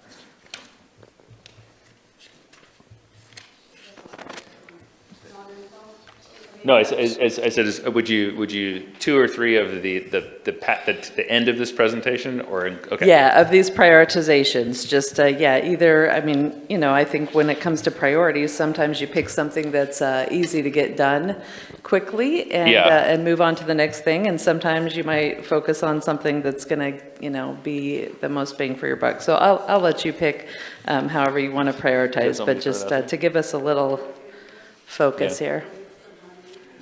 I think, some of the simpler ones that I think are fairly simple. The city-county overlap, to me, is just a discussion with the city and the county and the IGA, the modifying the IGA potentially with that. I think that's a real quick potential one that I think is, from my perspective, is pretty simple. The planter strips, I think in residential areas, could be a pretty simple code change. Which would incentivize more density. Clarification on the private streets. I think the middle housing aspect of that could happen pretty quick. Can we do a duplex on a private street and not, or is that a simple code change? Sounds like water, we're gonna have to have some more discussions on that.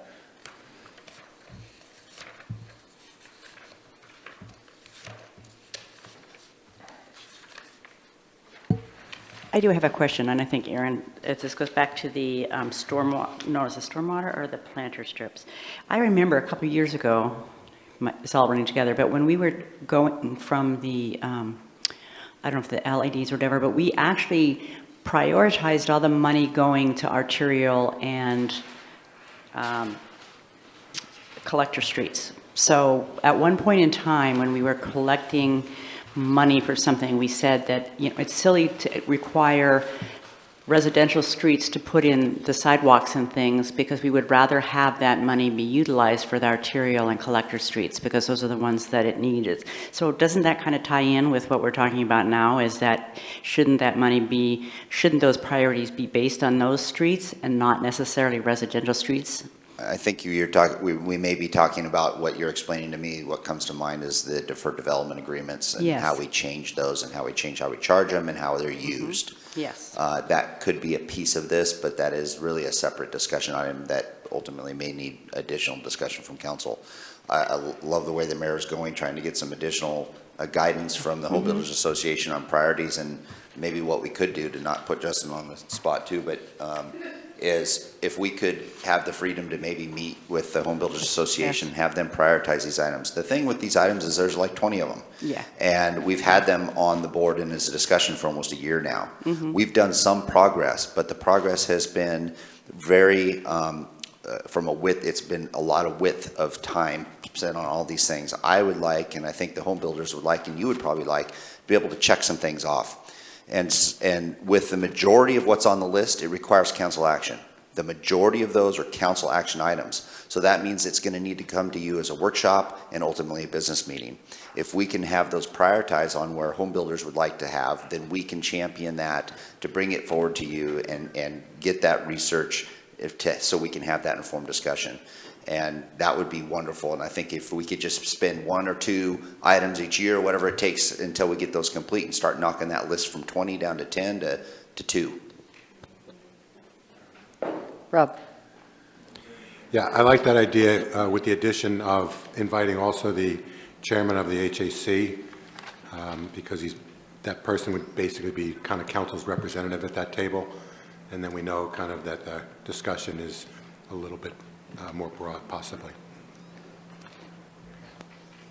Yeah, I think that's great. We'll put together, home builders will put together kind of a prioritization list. Again, some of these items, it might be very, I won't say nothing's very, very quick, but a much more simple task versus, I still sit on the infrastructure one being the most important task to really open up development in our community. But that's a big topic. We would have to figure out where the money comes from, how these local improvement districts or whatever we come up with get funded, who funds them first, how does it get paid back, what doesn't get paid back, what does the city have to come up with directly. But some of these other items are simply probably code changes. They're, hey, we're gonna update this section, you know, whether it be planter strips, private streets. We do have a code cycle coming up. I know some of these things have to go through planning commission review just by our policies, but if we could keep those code cycles active and kind of lump some of these items together versus looking at specific ones every single time, I think that would be helpful. So we'll go ahead and do that. We'll put together our list, and I appreciate the question.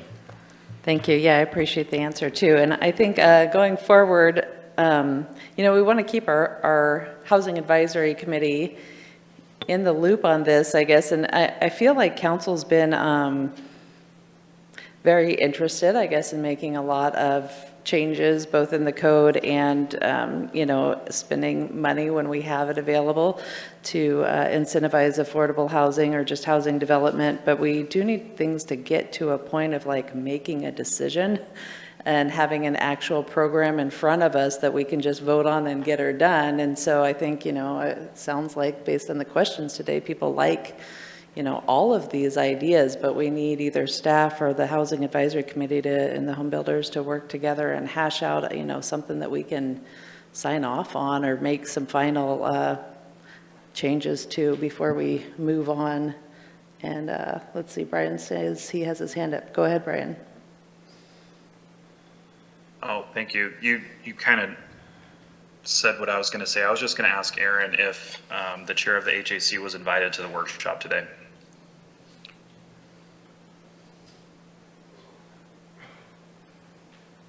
We don't think the chair was invited. Okay. This has happened like several times now. Can we just make sure that he's invited to housing conversations at workshops, please? Thank you. Well, I'd just like to add, and you know, I have nothing against the Housing Advisory Committee. They can come and do whatever they want, but a reminder that majority of people on the Housing Advisory Committee are not builders, and that's just a fact. And it's going to be builders that make it happen, and that's part of the reason sometimes we go around in circles so often is we're not talking to the people that can actually get it done. And so that is why I think, you know, there's no problem with inviting them, but the reality of it is there's only one home builder, current home builder on that committee. So that's something to remember. Vanessa? Are there two? Okay. Well, I know some of them are builders and some of them aren't, so. Vanessa, then Rob? I understand your personal opinion on their input, but we did give direction to have chairs of our committees invited to workshops that do apply to their committee. Rob? Yeah, and beyond that, if I remember correctly, when we pushed for these meetings with home builders and staff, I know I very specifically suggested, I'm not exactly sure if it, and I believe it was in writing, that it was going to be three specific entities that were going to be part of the discussion. It was going to be staff, the home builders, and the HAC. I know that's what I presented when I first did this. I believe that actually made it in writing as well. But I know I was very clear when we first discussed this in strategic planning that the HAC was going to be a part of this, and that was my expectation. Okay, well, lots of good input today. I think we have a lot of good ideas. We just need to hammer out the details and get it going. All right, let's move on to next topic is city manager eval process.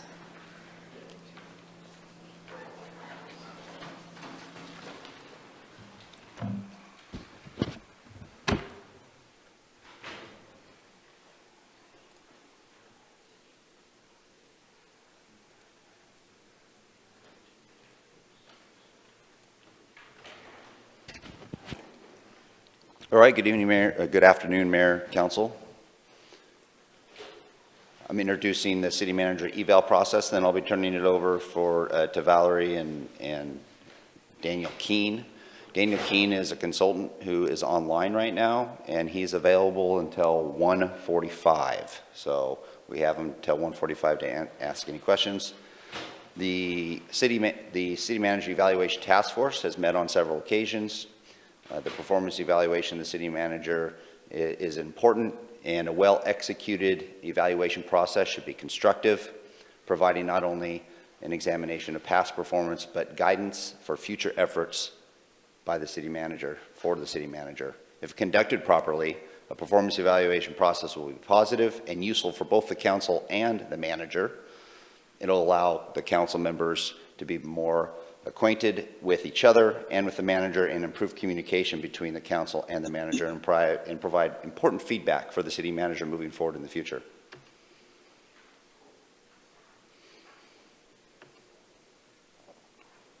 Current city manager evaluation process, council did establish by resolution. It's traditionally held in October or November of each year. Council, mayor, and manager have the opportunity to participate in this process. Council president serves as the convener for the process and facilitator of the meeting with the manager. Any changes to compensation or contract conditions do occur at a council meeting. Currently, the city manager evaluation process has 8 different categories. Each category is ranked from 1 to 4, 4 being high, with an opportunity also for council to provide written comments within those categories.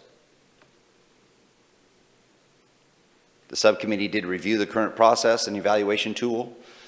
It's probably widely known, and you know likely also, that municipalities across the nation utilize varying forms of what Grants Pass uses. It's not an uncommon type of tool. You know, the numbers and the comments based on different categories identified by different councils, which change a little bit. Current and past councils have struggled with categories, the definition of categories, the scoring system, and providing clear feedback for the city manager and to council members. Through the process of review, a facilitated evaluation process utilizing a third party was the recommendation. Some of the reasons for that, from an elected official's perspective, it helps professionalize the process, values all opinions, makes the process easier, and creates clarity. For the city manager, it results in meaningful feedback, clears the air with expectations and relationships, separates the message from the messenger, and focuses on opportunities. And those 4 items from each did come from a Better Way facilitation of the Chief Executive Officer Performance Review, which was published in PM Magazine. And that was co-authored by Mr. Keene, who is online today. The primary objectives for the facilitated performance evaluation process are as follows, and you have a copy of the recommended proposal from Dan Keene. Provide constructive feedback on the city manager's performance on a variety of dimensions, such as working relationships, accomplishment of key goals and strategic priorities, use of judgment, management of financial resources, and communication skills will be part of this process. Provides feedback to the city manager about opportunities to enhance leadership effectiveness within the organization.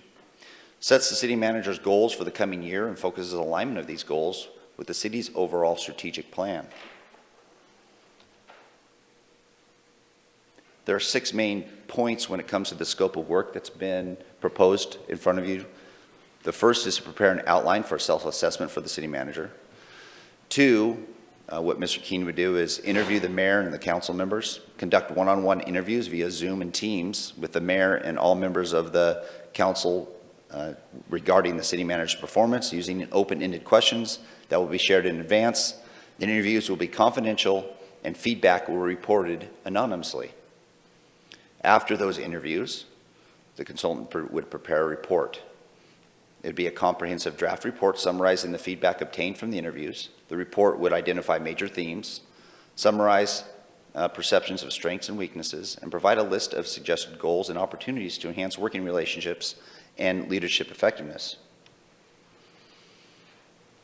The other 3 items that would be outcomes of this process would be to review a draft report with the city manager.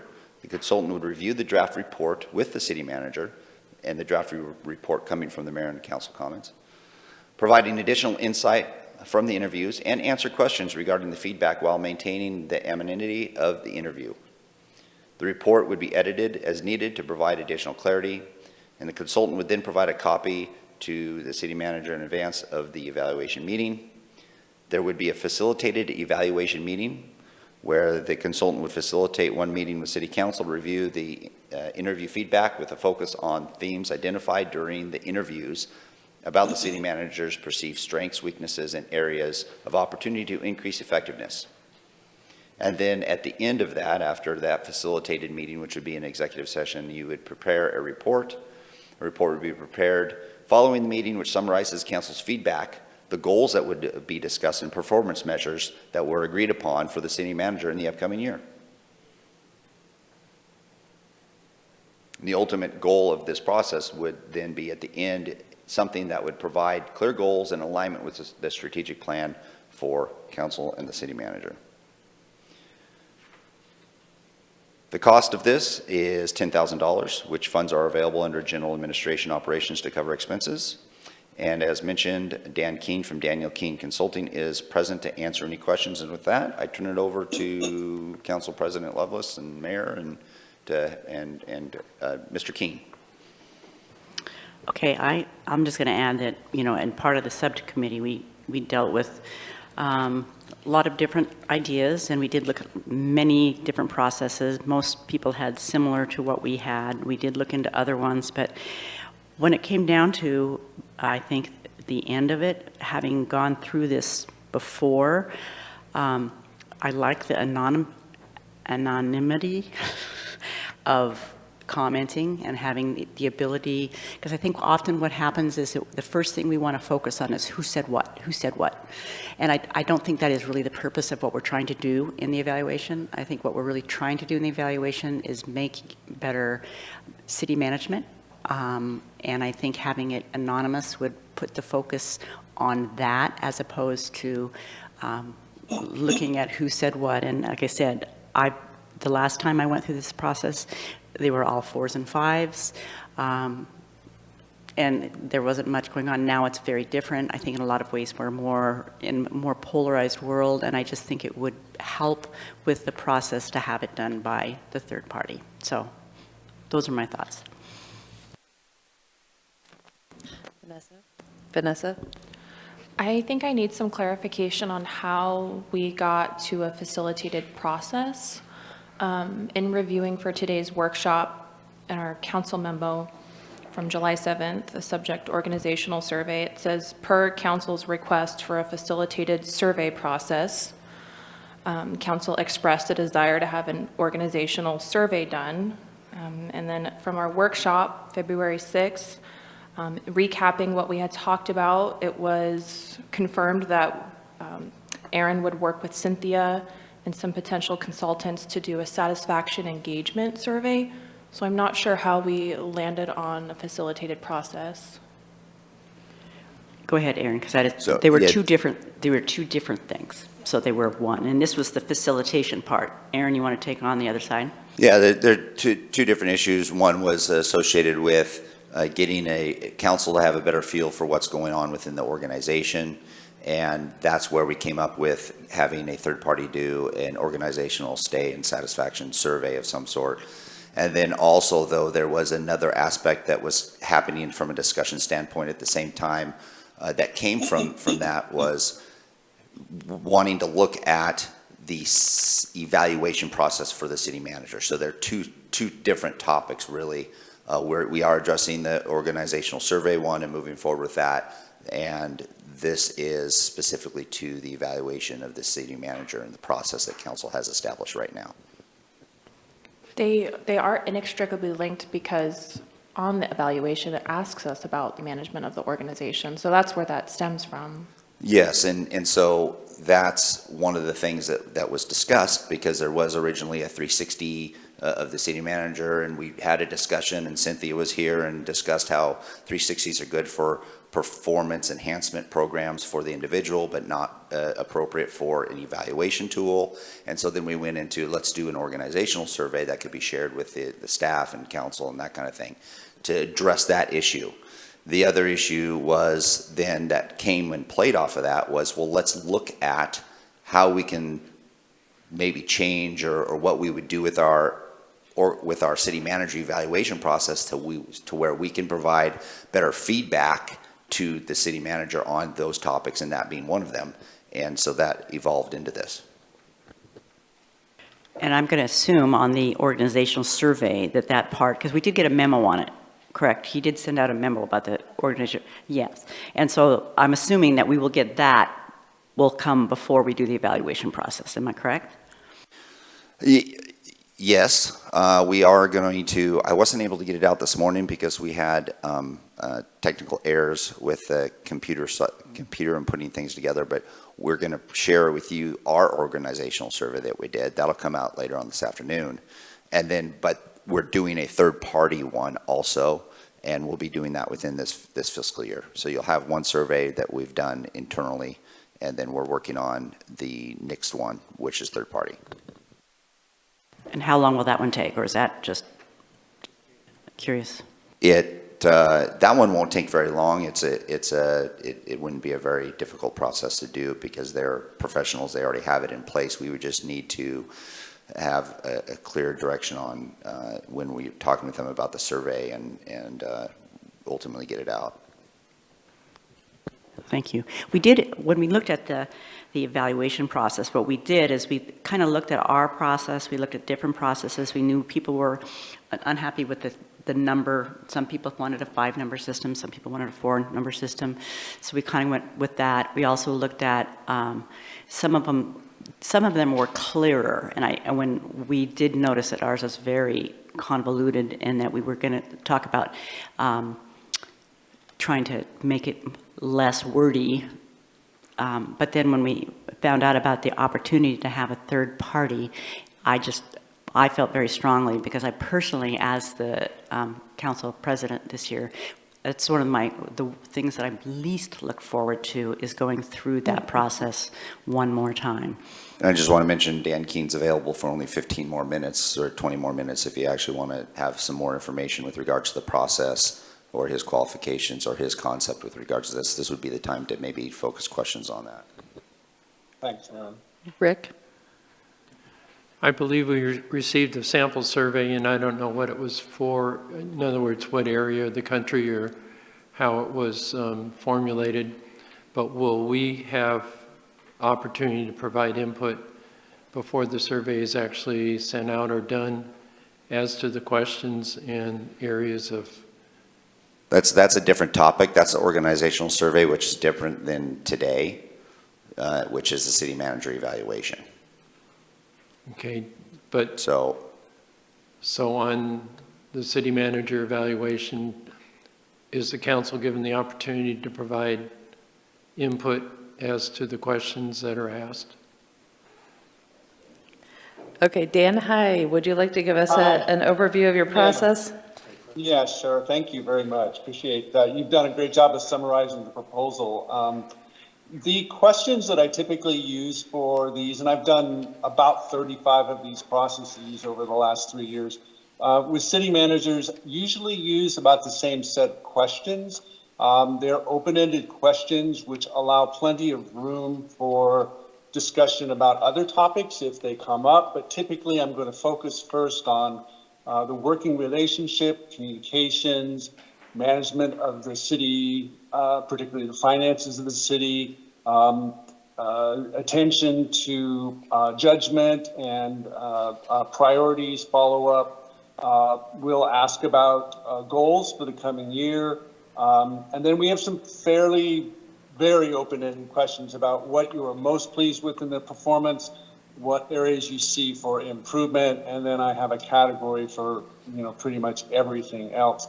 What I have found in using this process, and the interview typically is 45 minutes to an hour in length or whatever is needed. What I have found is that if there are any issues on the minds of a council member or counselor who, is evaluating their city manager, by the end of that interview, we're going to get that down on paper. And I'm going to find a way to present that in closed session. Again, all cloaked in anonymity, so nobody will be aware of who said what. But it's very common when I do this to see themes around the same issues or the same points of view, and these questions do a pretty good job of capturing it. I do send the questions out in advance, but I think they are fair questions. They're questions that councilors should be able to answer. They don't require you to have knowledge that you might not have, such as, the day-to-day operation of the city. Most counselors are not going to have enough knowledge of that because they're not there day to day. So these are questions more about how the manager interfaces with the elected officials and the community and those outward-facing parts of the management role. Rick? So I'm still not fully clear if the council will have the opportunity to review those questions. And I want to say, I don't know if it's appropriate or inappropriate for us to determine if some of the questions are not relevant to us as a city. Does that make sense? Well, there are 10 questions, typically 10 or 11 questions. I had not planned to share those in advance with the council for approval purposes, but I can do that. I have yet to have anybody actually objecting any of those questions as not being relevant because they really do kind of relate to the role of a city manager. But I could share those in advance. I always share the questions in advance of the interview so that each person who's being interviewed at least has an idea of what I'm going to be asking. We don't ask you to write anything down. In fact, I prefer you not to make written notes, but simply to meet with me either on Zoom or Teams and then talk about the questions at that point. But if that's something that is important to the council, that they have an opportunity to weigh in on the questions first, that's fine. I can do that. I guess I'd like to hear from council members also if they feel they would want to review those questions in advance. Thank you. Are you saying in advance of deciding whether or not to go with this process, or just in advance of before we initiate the process? In advance of initiating the process, to if there was a question we felt wasn't relevant, we wanted a different question in there to have that opportunity. Thank you. Vanessa? Would Mr. Keene's questions replace the existing prompts that we have? Yes, the Okay. entire process would be replaced. Okay, thank you. Dwayne? I hear a lot of questions that we have, but I want to know how the staff responds to because I don't know how you're managing things without knowing what they think. I'm not here all day or every day. And so that'd be my concern is I don't see $10,000 spent on someone to ask me questions when I really want to know what the leaders of each department are saying and how you run the city. I think that's been more beneficial for me. And I've been doing counselings for 21 years in the military, and I never had someone ask me questions about someone other than talking to the people that they're managing. So I'm kind of confused of why you'd ask me 10 questions when I don't know what type. I only could tell you what my interactions are with the city manager are. So I'm kind of like, and plus I've never been to our evaluation yet, so I'm a little. There are two processes that are we're kind of ending up talking about both here. So normally the city council does a annual review process, and what came out of that the past couple years is one of the questions was for the councilors to answer how they thought he was managing the organization, and councilors felt like they didn't have the information to answer that because we don't work in City Hall. So I think as part of this, survey, an employee feedback survey is being done, and we really weren't talking about that today because that is obviously very related, but something separate, and that Aaron's already initiating. So then this would be in addition to that, this evaluation process. But theoretically, council, if you wanted to continue with the previous evaluation process and not do this, you can. And we could still do the employee survey and that normal, 1 to 4 process, assuming Aaron agrees to that, because I think he does have to agree to the evaluation process. So they are two very interrelated things, but I can imagine it's hard to wrap your head around when you haven't been through that yet.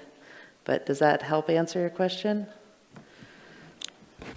I guess so. I just don't still see, did I that I need to have someone ask me 10 questions to see how Aaron's doing to be anonymous. I mean, I feel it's best for me just to tell him how I feel about him. I don't know.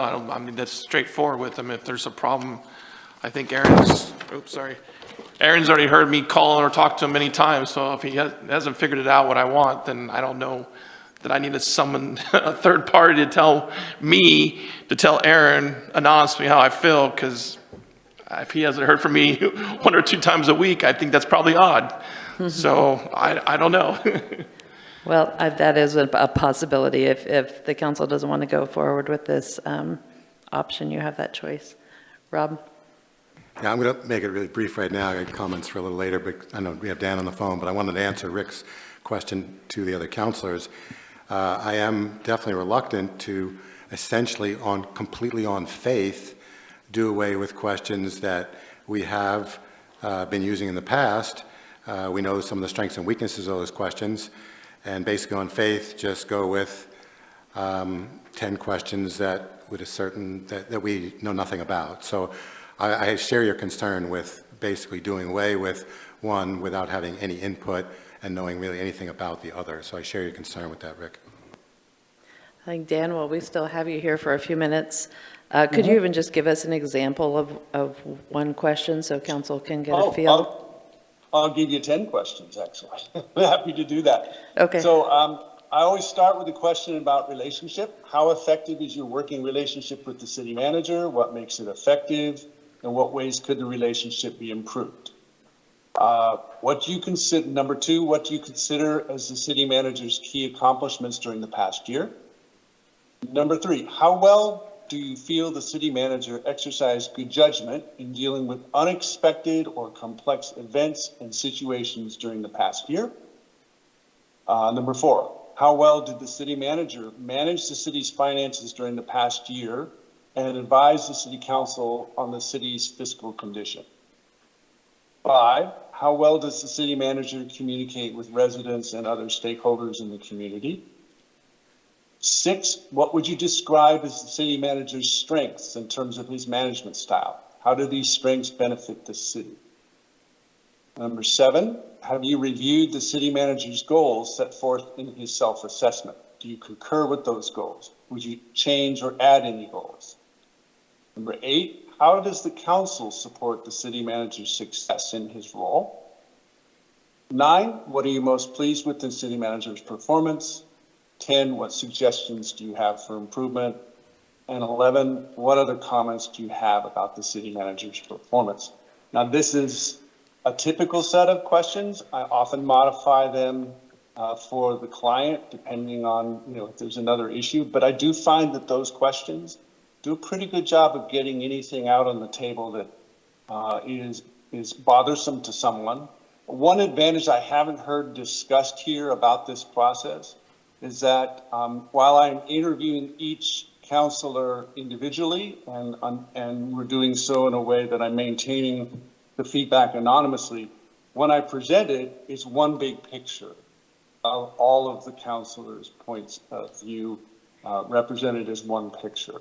And I do find that is beneficial not only to the city manager, but also to council, because it is a way for you to see a comprehensive picture of how you as a group feel your city manager is doing, rather than 8 or 9 separate points of view that aren't necessarily related to one another.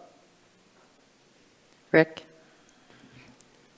I find your questions to me, and I don't know about the rest of the council, to be relevant, and I have no problem with them. But another question I do have, besides either a written or verbal response to those questions, is there an opportunity to provide a numerical value to it as well? No. In fact, this process consciously avoids attaching numbers. The reason we do that, and it's the same problem that we have with these forms that have been around for a while, everybody's sense of numbering is likely to be a little different from each other. And yet when you take a set of numbers, you're typically going to average them. But it doesn't really give you a lot of nuance about why the average is as a particular rate. You could be heavily influenced by one person that's very low or very high ranking. And we just find that that's not a very honest or nuanced way of providing feedback to your city manager, who's really looking for, the constructive feedback that he needs to do his job better. So we do not do that. We do not have a rating system. No. I understand. Thank you. Any other questions for Dan? Okay. How are y'all feeling about this process? Rob? Specifically about Dan's process or specifically Well, about the whole? yeah, I mean, I guess that's kind of the decision before us today is whether or not to move forward with this. Okay. So I have to look back at what problem are we trying to solve? In other words, what did we feel was wrong in our past evaluation process? I feel that every counselor had the opportunity to express themselves. I don't know any counselors that felt that they didn't get to express themselves. But I know that the one thing that we seem to be stumbling on was that question number one, as far as management of the organization. And I think the first year that I was on in 21, I think I was the only one who said, I can't answer this question because I don't have any insight. I don't go around, I don't talk to staff, I don't grill them.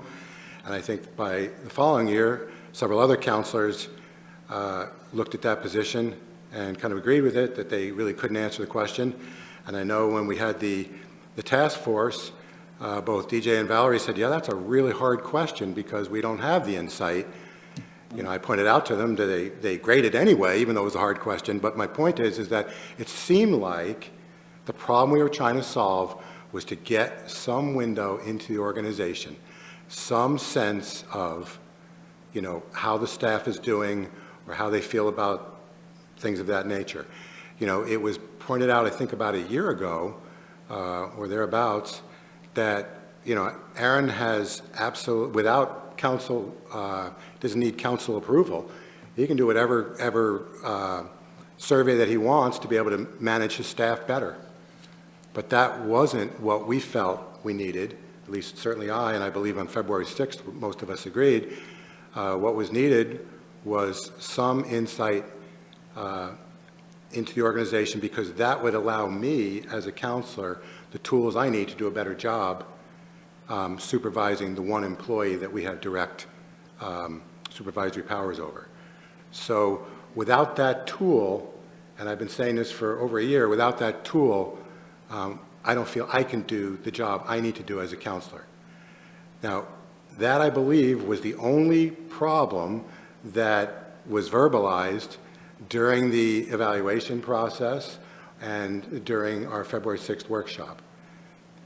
That now has morphed into $10,000 or more of a consultant that just showed up on a screen one day that Aaron brought in, and near as I can tell, the big benefit that Dan seems to be offering is anonymity.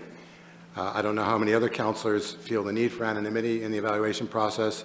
Dwayne says he doesn't feel the need for anonymity. I don't believe I feel the need for anonymity. But the one thing that we felt, or that I said initially, and I believe the rest of the council, at least the majority of the council agreed on February 6th, is that we needed some insight into the organization to be able to know what kind of job Aaron is doing with the organization. And I don't know why we got, $10,000 or $12,000 away from that and tangential to that, but we did never really, council was never allowed, or put it this way, it seems like these processes are avoiding council getting that one answer to the one question that we seem to want. So I just don't see how, well, if the city had really, really, really deep pockets and we're looking to blow $10,000, it might be nice to hire this guy. Maybe there's a benefit to anonymity, but I don't believe that it solves the one question that we wanted to have answered. Do you feel that the employee survey will answer that question for you? Well, I have absolutely no idea what's in the employee survey because I don't believe that that was run by us first. I know that I have, and I sent out an email to council yesterday. I should have brought copies for everyone today, and I'd be glad to send Aaron a copy at this point.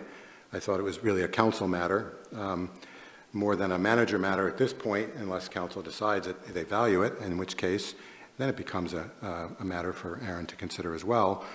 But the kinds of questions that I felt would allow me to do a better job evaluating Aaron, and what you know, if we were to send out, we'll say the council survey, Aaron's got, you know, a survey that he approves of, I guess.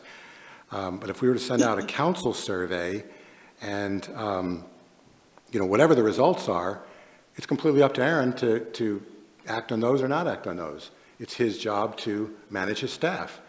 But it's our job to know how the staff perceives him, perceives the job, perceives their supervisors, perceives the organization. And that's what I'm most concerned with, and that's the only thing I've been concerned with. And I just can't believe, I thought this was a really simple ask, and it is just grown, it's just grown way bigger than it needed to be.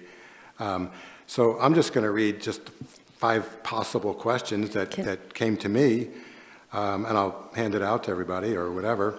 But do you feel that your supervisors welcome your ideas and input regarding creative solutions and suggestions for improving the efficiency of the organization? Do you feel that your ideas are valued and then acted on? Second question, do you feel comfortable discussing perceived problems with your immediate supervisor? If not, is there another supervisor within the organization you feel comfortable discussing such issues with? Do you feel satisfied with the resolutions and explanations? Next question. Are you encouraged to provide excellent customer service when interacting with the general public? Do you feel that every GP City employee and supervisor provides very good to excellent customer service? If not, what could be done to remedy this? Next question. Have you ever received any ethics training or orientation? Do you feel your coworkers consistently behave in an ethical manner? Do you feel your supervisors consistently exhibit exemplary ethical behavior? Next question. Do you receive ongoing training in your field? Do you feel it's helpful? Would additional training be helpful? And then an open-ended question. Please feel free to make any comments or suggestions regarding your employment. Comments will be anonymous. Your identity will not be known by anyone. And questions along this line gives me a sense of how the employees feel about issues that are important to me as a counselor. What the answers are, again, regardless of what the answers are, it would be up to Aaron at that point to deal with them in any way that he sees appropriate. But that was really, you know, what I was looking for, what I thought council was looking for on February 6th, why it's gotten to the point it's gotten. It just seems unbelievably overly complex and expensive, and it really doesn't address the one question we were trying to answer, or the one problem we were trying to solve, which was to clear up question 1, give us some input so that we can answer question 1 because it's an important question, give us some tools to be able to do that. That was our one request. I don't know how we got to where we are. So the survey that... Hang on real quick, hold that thought, please. Dan, are you still with us? I am, but I do need to jump off. I have another interview starting right now. Okay, thank you for being here. I appreciate it. I look forward to hearing from you. Okay. Thank you. Bye. So the survey that you'll be getting this afternoon, pleased to say, has the majority of those lines of questions that Councilor Pell had read tonight in the survey, and you'll be able to see some of those results, which sounds like it'll give you the feedback that you're looking for. We'll still do a third-party survey, but to let you know those are the type of questions that we've been asking of our colleagues so we can make sure that we are a high-performing organization and can do what we can to make the organization better, to keep retention and recruitment strong within the city of Grants Pass. But I do fully believe that this facilitated evaluation process, which is separate from the survey, from a satisfaction survey, would be valuable to council and to the city manager. I think it would raise the level of developing relationship and productivity between both the council and the city manager to make sure that we're clear on expectations and speaking together as a team, and would support this if council wanted to move forward in this direction. So you said that your survey that you came up with has the majority of those questions. Which ones does it not have? We have a number of questions, and I don't have multiple questions, and I don't have the survey in front of me, but I'll be getting that to you this afternoon so you can take a look at that. And you've said in years past you did similar surveys. I think you mentioned that one time. Yes, we did. A couple of years ago, we did another survey of the organization focused on high-performing efforts to try to determine where our strengths were and areas that, and it was like a 48-question survey that we did. We did formulate a number of things and implemented a number of items that are part of our high-performing organizational journey. For instance, like creating a creative solutions team, which consists of members of all the organization to take a look at system integration opportunities so we could be more high-performing, and having everyone at the table being able to provide input on that, to have different focuses besides just a supervisor, but individuals throughout the organization, foundationally being associated with that. And then we did some system improvements associated with that. We created the iValue program, the recognition program we have, and other things came from that survey. So I don't know, I've only been on a couple of years, but none of that was ever shared with me, and I know that that may have provided some insight to the organization, which is what council was looking for. I'm not sure why it wasn't offered. Maybe it's not relevant anymore. Maybe the changes have already happened. But, I've never seen that survey or don't know anything about it.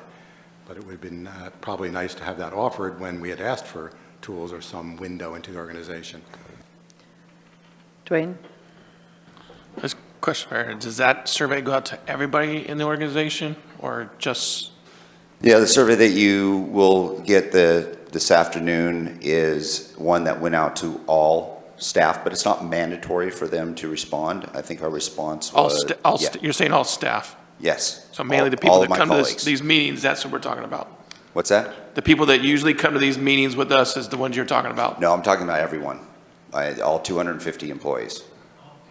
Okay, then that would be not as helpful as maybe the people that top management, because those are the ones you're going to directly interact with every day versus the guy mowing the lawn at Riverside Park today. Yeah, and from an organizational perspective, it's extremely important for us to get everyone as much as possible associated with those surveys so we can have a good understanding of how all the organization is working. But for our purposes to evaluate you, we would need information from the staff saying how your interactions, because you're not really managing the guy down at Riverside Park. So we're going sort of back to the discussion of a 360 review, and a 360 review is not appropriate for an evaluation process. That is something that is good for a performance program for the individual, but not utilized through the evaluation process. Will the survey, I know it's not an evaluation of you, but does it, will it classify at all, like what departments or level of seniority the different recipients have, so that council would be able to see like what manager said versus what like a line level staff person, or is everything going to be grouped together? No, it's grouped together. Okay. Rick and then Rob. I guess I'm having hesitations on spending the $10,000. I think the employee survey, even though it's anonymous, completely, it can be very beneficial. Thank you. Rob? Yeah, I just have to wonder, Aaron just classified some question or some line of thinking as a 360 review that wouldn't be appropriate, et cetera, et cetera. I'm just going to have to say that that is Aaron's opinion. The document that he shared, Aaron shared with, I believe, all of council, but if not, certainly the task force, was from the International City Managers Association, and they had 10, I believe it was 10 people that worked on their, I believe it was also a 10-page document that worked on the concept of city manager evaluations. And they specifically said that they felt that 360 reviews could be very helpful, appropriate. They provide perspectives that council wouldn't have, et cetera. So because, you know, our manager feels that 360 review is not appropriate, there are many managers, number one, who have undergone it. Matter of fact, even the person that Aaron brought in last summer to talk to council last August when we met over at the police station, or maybe it was summer before, I mean, he said that he had done 360 reviews before and that and been a part of it. So that's just our manager's opinion on that. So what we, you know, that's why that was a tool, you know, that we threw out, you know, just as a concept to talk about. And then when Cynthia Scher described exactly what that was, we felt that there was a little better, something that was a little more appropriate. But to say a 360 review is not appropriate goes in contrast with the ICMA document says, and other people's who have lots and lots of experience, you know, have to say about it. So, you know, for me, again, I just wanted a window into the organization. I wanted it done by, and I thought most of the council agreed on February 6th, that we wanted it done by an independent third party to know the value of the evaluation that Aaron has already planned. I wouldn't know without seeing the specific questions. You know, I certainly would, you know, like questions in there about, you know, does every employee feel that good customer service is being provided? Does everyone feel that their supervisors consistently exhibit exemplary ethical behavior? Are supervisors willing to listen? And even if an employee's idea is not acted on, is there a reasonable explanation given as to why not? Those are the kinds of things that would let me know, you know, what the tone is and whether or not employees feel that it's a healthy organization. And again, that would let me know, and I can answer question one, how is Aaron managing the organization? Well, with the answers to those questions, I'd have a much better sense of doing it, or being able to do it. So I do need to comment that it's not just my opinion, 360s are not appropriate for employee evaluation. You had our human resources director provide a workshop that stated that. You also had Cynthia Scher come in and state that a 360 is not appropriate for an evaluation process. And she was a professional that council brought in. Okay, do I have to read the International City Managers Association opinion? So my point is, I'm just saying. Just saying, you gave me the document, and I'm just saying that group used that exact term and said it can be very helpful. That's all I'm saying. So for you to say that it's not helpful or not appropriate it is in contrast with the document you gave me from an organization that you have valued in the past. Councilor Pell, I didn't counter that. I agreed with your statement, but your statement was that it's Aaron's opinion, and it was not just my opinion. There's multiple opinions, and that was not brought up in your discussion.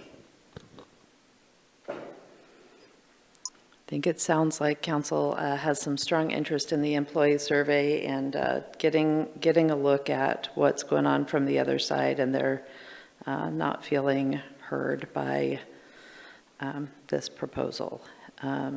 Obviously, we're having more questions about the employee survey than we are about what was going on here with Mr. Keene's proposal.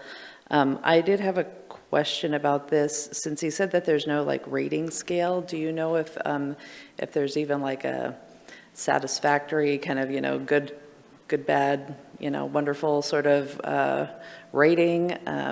Because I think that the way we have it structured now, we have a satisfactory survey or review being linked to a job raise and that sort of thing.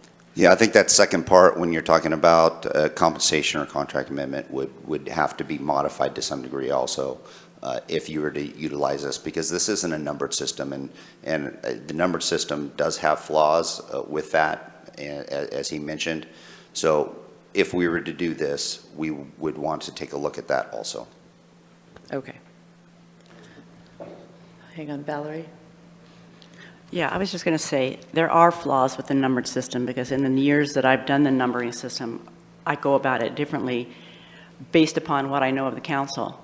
And so I play with the numbers because I know it's got to be a certain place. And if I know the council that I'm dealing with and knowing that they're going to be very negative, then I'm going to go a little higher because I think that my thoughts are that they're being too negative. And so I think you play with it. I think anybody, any intelligent student will tell you that you're going to play with numbers. And so to me, the fact that I started playing with the numbers and I'm so caught up in the numbers, that's missing the whole point of the evaluation. I mean, I am not a trained evaluator, and so to take somebody from this, anybody who just happens to be the council manager, and put them in the situation of having to go through that process of reading all these numbers from different people and making sense of it, I mean, I think that's too much to ask for an individual. I do. I think that there are people who are professionally trained and who do this sort of thing and can take it and make it so that it's not as emotional from the point of view of people who have to, up here on the dais, work together.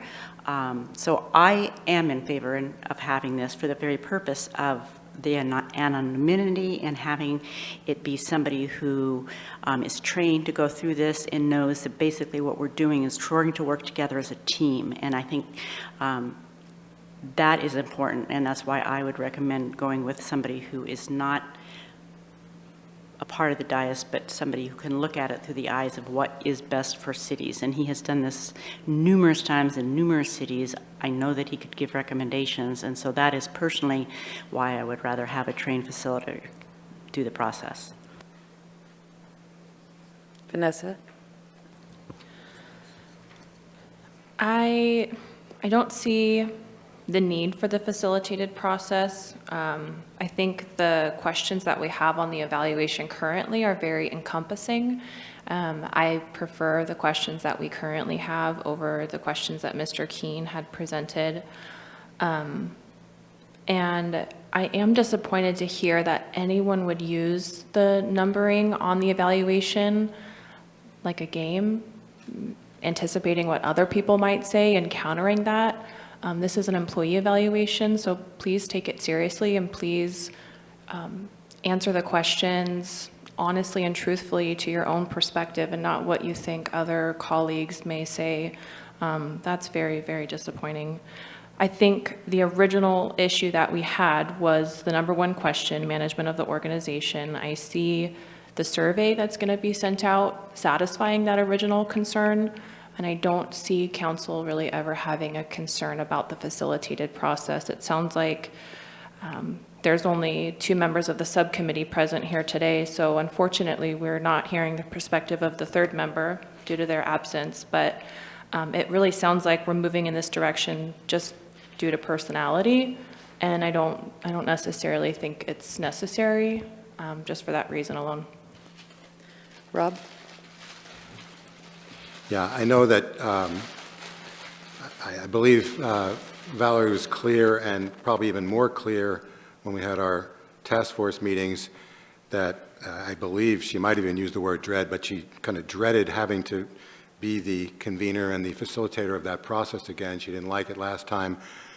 Based on that, I mean, I've spoken with both DJ and Joel, people who had done it in the 2 prior years, and, they seemed agreeable to doing that again if Valerie didn't want to do it, and that's perfectly fine.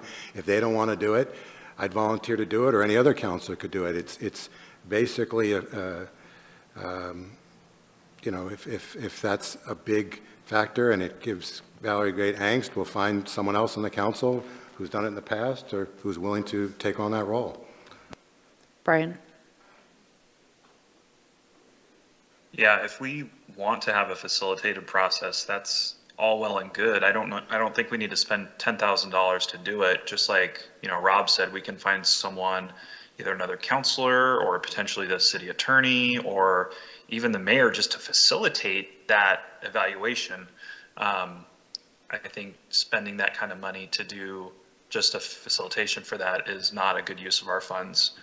And I am also pretty disheartened to hear that people would be basing their score to offset other counselors' scores. Joel?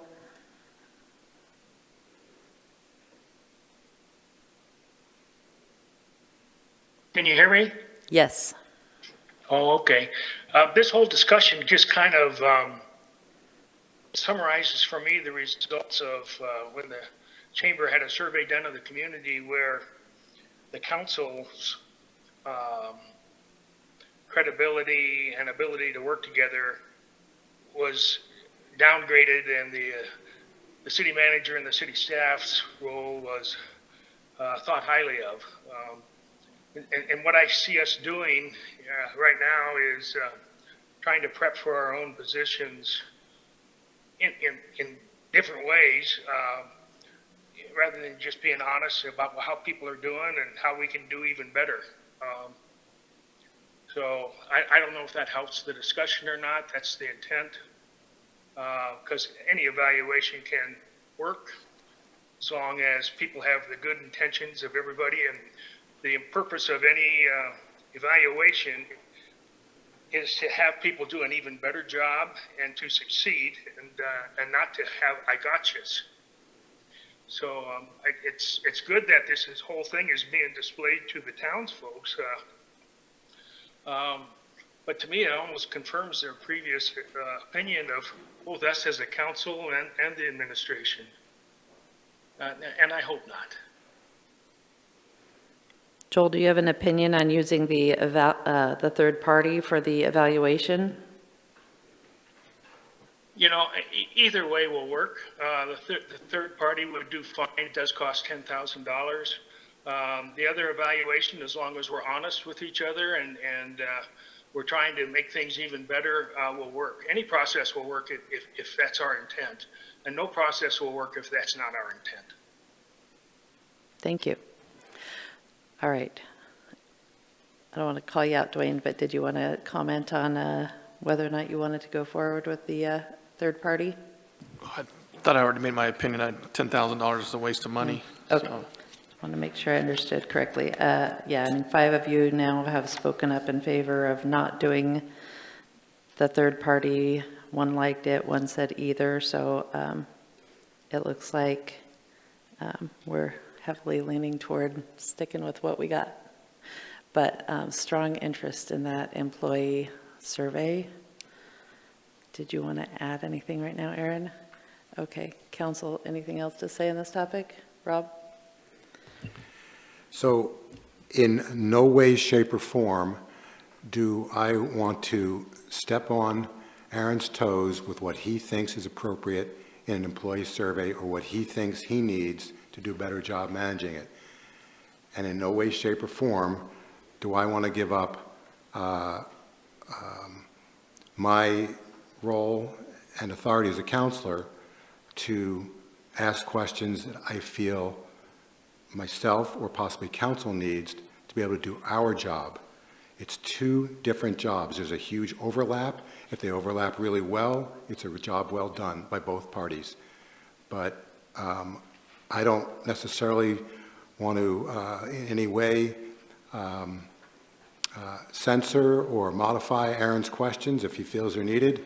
By the same token, what questions council feels it needs, I don't think is really a staff concern. Okay, we will all be looking forward to that memo this afternoon, or the copy of the survey, whichever it is. Next up, how about Riverside Park? Are you taking that one on, Josh?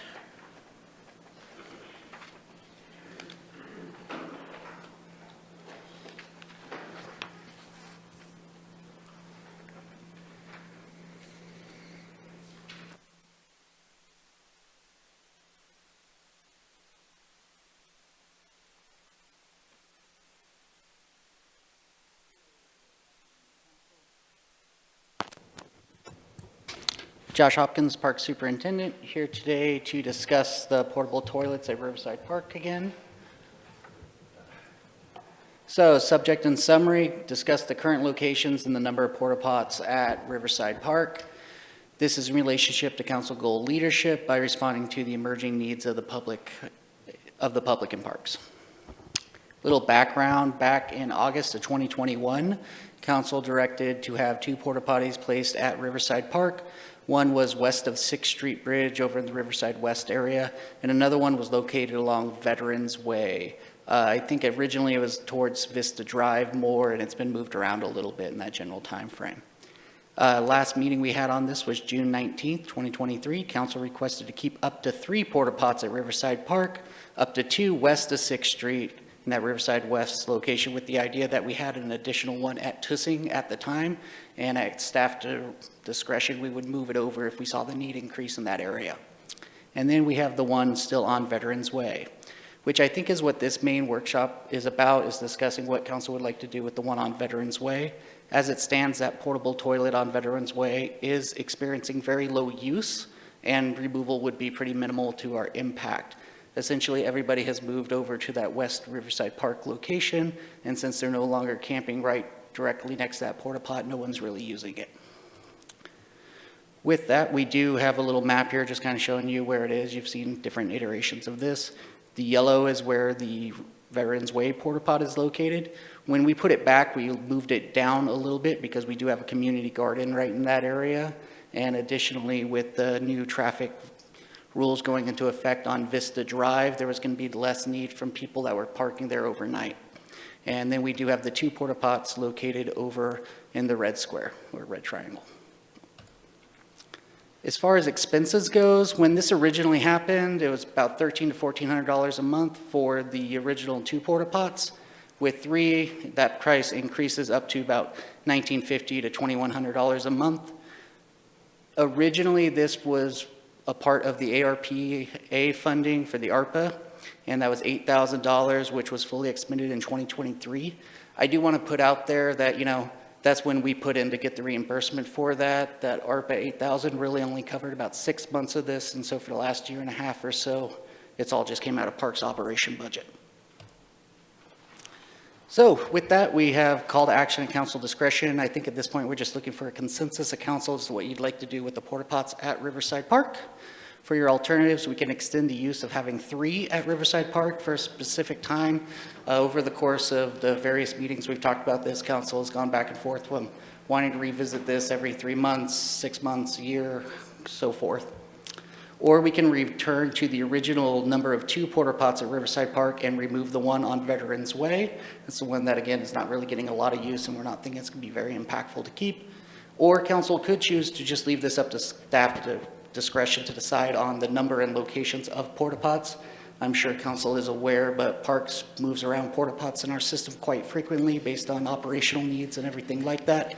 Parks wasn't supportive of having these porta pots in place at the beginning due to the issues we were facing in our parks. So as long as those issues are still there, they're not going to go anywhere. It's just that we don't have to keep coming back here every time we want to move one. Questions?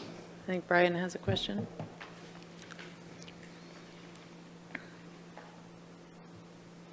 Brian? Yeah, thank you, Josh. I was just wondering if you could speak a little bit more to the low use of that 3rd porta potty, as far as like, can you quantify that a little bit for us? Like, what does low use mean? So for low use for us, it means that our staff have not observed a lot of people using it. Additionally, when that porta potty was originally in that Veterans Way and structures were allowed on that side of the park, there was a lot of heavy use of that because people were camping right there and cars were parking right there. And that was really negatively impacting the community garden that Grants Pass Garden Club maintains in that area. So at this point, we're not seeing that large use. No, we're not out there like weighing the porta pot type of a thing to get some sort of volumetric data for you. Okay, thanks. Vanessa? Thanks, Josh. Since that, the brick and mortar restroom up top is closed down, do you see any benefit to moving that porta potty to that area? Not really. That area gets a few vehicles into it, but it's not really an area that's got a lot of activity happening around it. Mainly these porta pots were originally put in there specifically to address the people that were staying all over the park and everything like that. The people that would need to use the restroom there, they just go over to the one at the corner of Vista and Park Street over by the ball field. That one's a public restroom and it's open. Okay, thank you. Mm-hmm. Any other questions? Rick? Josh, the employees that are currently servicing Riverside Park, do you have any gut feeling from them whether they feel that extra porta potty is important or not? I asked last week, and both of our MSWs we have at Riverside didn't think that there was much use happening there, and since nobody's really camping right in that location, so they were fine with it going away. Thank you. Valerie?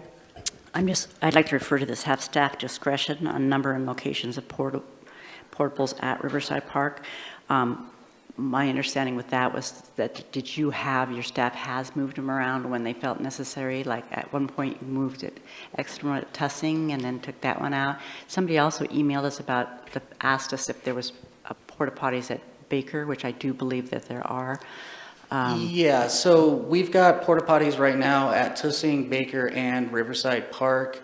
I'd have to check. We had one at Morrison last week when the restroom was broken, but I think we got that one removed. Again, we move them around frequently in our system if a restroom goes down where we have a porta pot.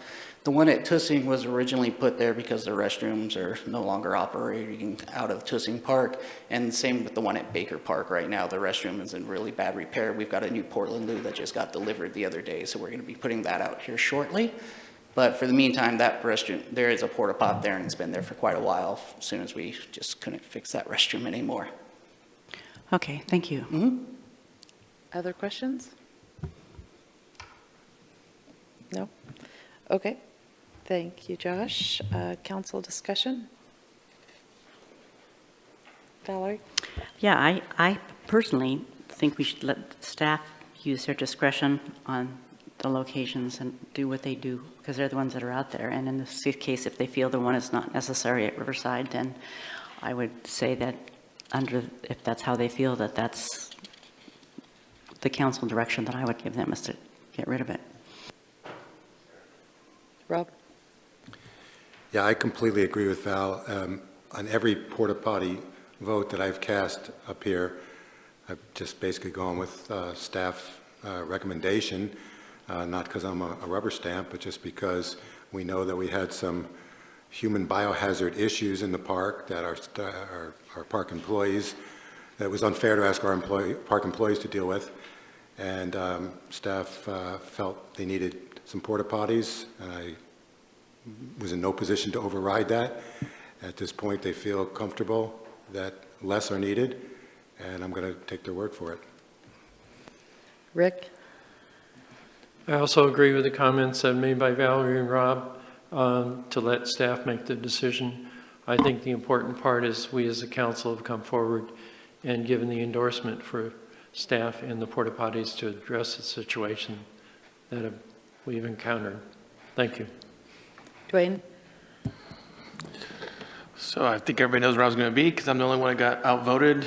When we put the porta potty back there, I said, don't put it back there, and I think I was right. And I agree that it's barely getting used at all. Maybe one or two cars, maybe at night. And we have normal people using it during the day, maybe, but just because it's there, not because it's convenient. So I think staff's pretty smart. The parks guys know where they need to put a porta potty, so I'll leave it up to them where a porta potty should be placed at. Anybody else? All right, sounds like the direction at this point is to just have staff discretion. On that, what we're going to do is, if I could, we'll take that out since it looks like it's not necessary, but staff discretion probably doesn't apply. We have a lot of staff discretion when it comes to services in the park and needing to move things around, but these restrooms were specifically put into place because of services for the unhoused, and we don't, because of that's a council action, it's temporary in nature. If there's any other changes associated with the restrooms that council put into place in a temporary nature, we will bring it back to you still and not utilize staff discretion because of the special purpose of that service level. Does that make sense? Yes. All right. I think we're done with that one. Agenda review. Thanks, Josh. All righty, so we have a meeting on Wednesday with a public hearing regarding the 4-year annual action plan, or rather the year 4 annual action plan for the CDBG Community Development Block Grant. a public hearing on the ordinance to repeal the zoning transition overlay. And then council action items are a resolution that would approve the extension of the Urban Renewal Agency grant for the Bohemian, a resolution for a URA grant for Cape Man Plaza, a resolution for a URA grant for Cynthia's Home Sweet Home, and motion to approve the solar standards findings of fact from the previous meeting. Then our next workshop is on the 14th. We have talking about the Riverside Park maintenance shop expansion and potential renovation or what to do about the Reed building. Do we have a tour scheduled? Thanks, Aaron. And I was just going to ask that question. I wanted to confirm that was there enough interest still to do a tour of that area? I know that there's some interest. Would we just do it that morning before? We normally, when we've done tours before in the past, yeah, we'll set it up for like 10:30. We'll do a tour before the scheduled council meeting. If that works for you, that's when we could schedule that. Okay. Sounds good. I know that at least some people are interested in doing that. Okay. Which day? It would be on the 14th before, basically like touring the maintenance shop and Reed building at Riverside Park, just before the workshop that day. Okay, any questions about any of this upcoming stuff for the next week or two? No. Okay, we have a motion, two motions actually, from the HBSC that are relevant to that August 14th date. They made a motion that the caretaker's house at Riverside Park be recognized as a local historic landmark and that it receives a local landmark bronze plaque similar to those on historic buildings downtown and within the historic, or downtown in the historic district. And then a second motion that the caretaker's house, which is the same as the Reed building, if anyone's wondering, would receive repair and maintenance to stop any deterioration and preserve its opportunity for future use, and also that the city investigate possible uses for the building. So in this case, since they're already on the agenda, we don't need to add them to the agenda, but just keep those recommendations in mind, I guess, as you're considering that issue on the 14th. Rick? Will that presentation also include all the implications and impacts by that designation would incur? If you would like that. Aaron? Yeah, we will, we'll have that discussion and we can include that. Okay, thank you. Valerie? I don't know if we're going to talk about putting more things on the agenda. Yeah, we could do that next. Does anyone Okay. have anything more to say about Reed building or those motions at the moment? Okay. Let staff know if you do have any specific things you want them to be prepared with for that. Valerie? Yeah, I was just one of the things I know we wanted to get back on the agenda was the permitting and into a workshop for the Riverside Park, or for the parks, for the permitting in the parks, because we had talked about it and said we needed to put it on a meeting and a workshop and have some of the, some people come to that meeting, kind of like the home builders. So I just didn't want it to drop. Permitting for what, for use? Nonprofits use. Service provider permitting process. Oh, okay, yes. I was thinking of food trucks and things we had on the back for a while. No. Okay, yes, we do need to have that follow-up discussion. We missed our agenda meeting last week, so we need to get service providers back on the agenda. Okay, anything else? That's it? All right. Brian, go ahead. Yeah, sorry, I just, on the back, we have the Allenwood discussion, and I know we got the memo on that, and I think we can probably put that on an executive session here pretty quick. Thank you. Okay, I think was that in front of us today, that memo? No? It was previous? Okay. Okay, are you guys ready to schedule that discussion? Okay.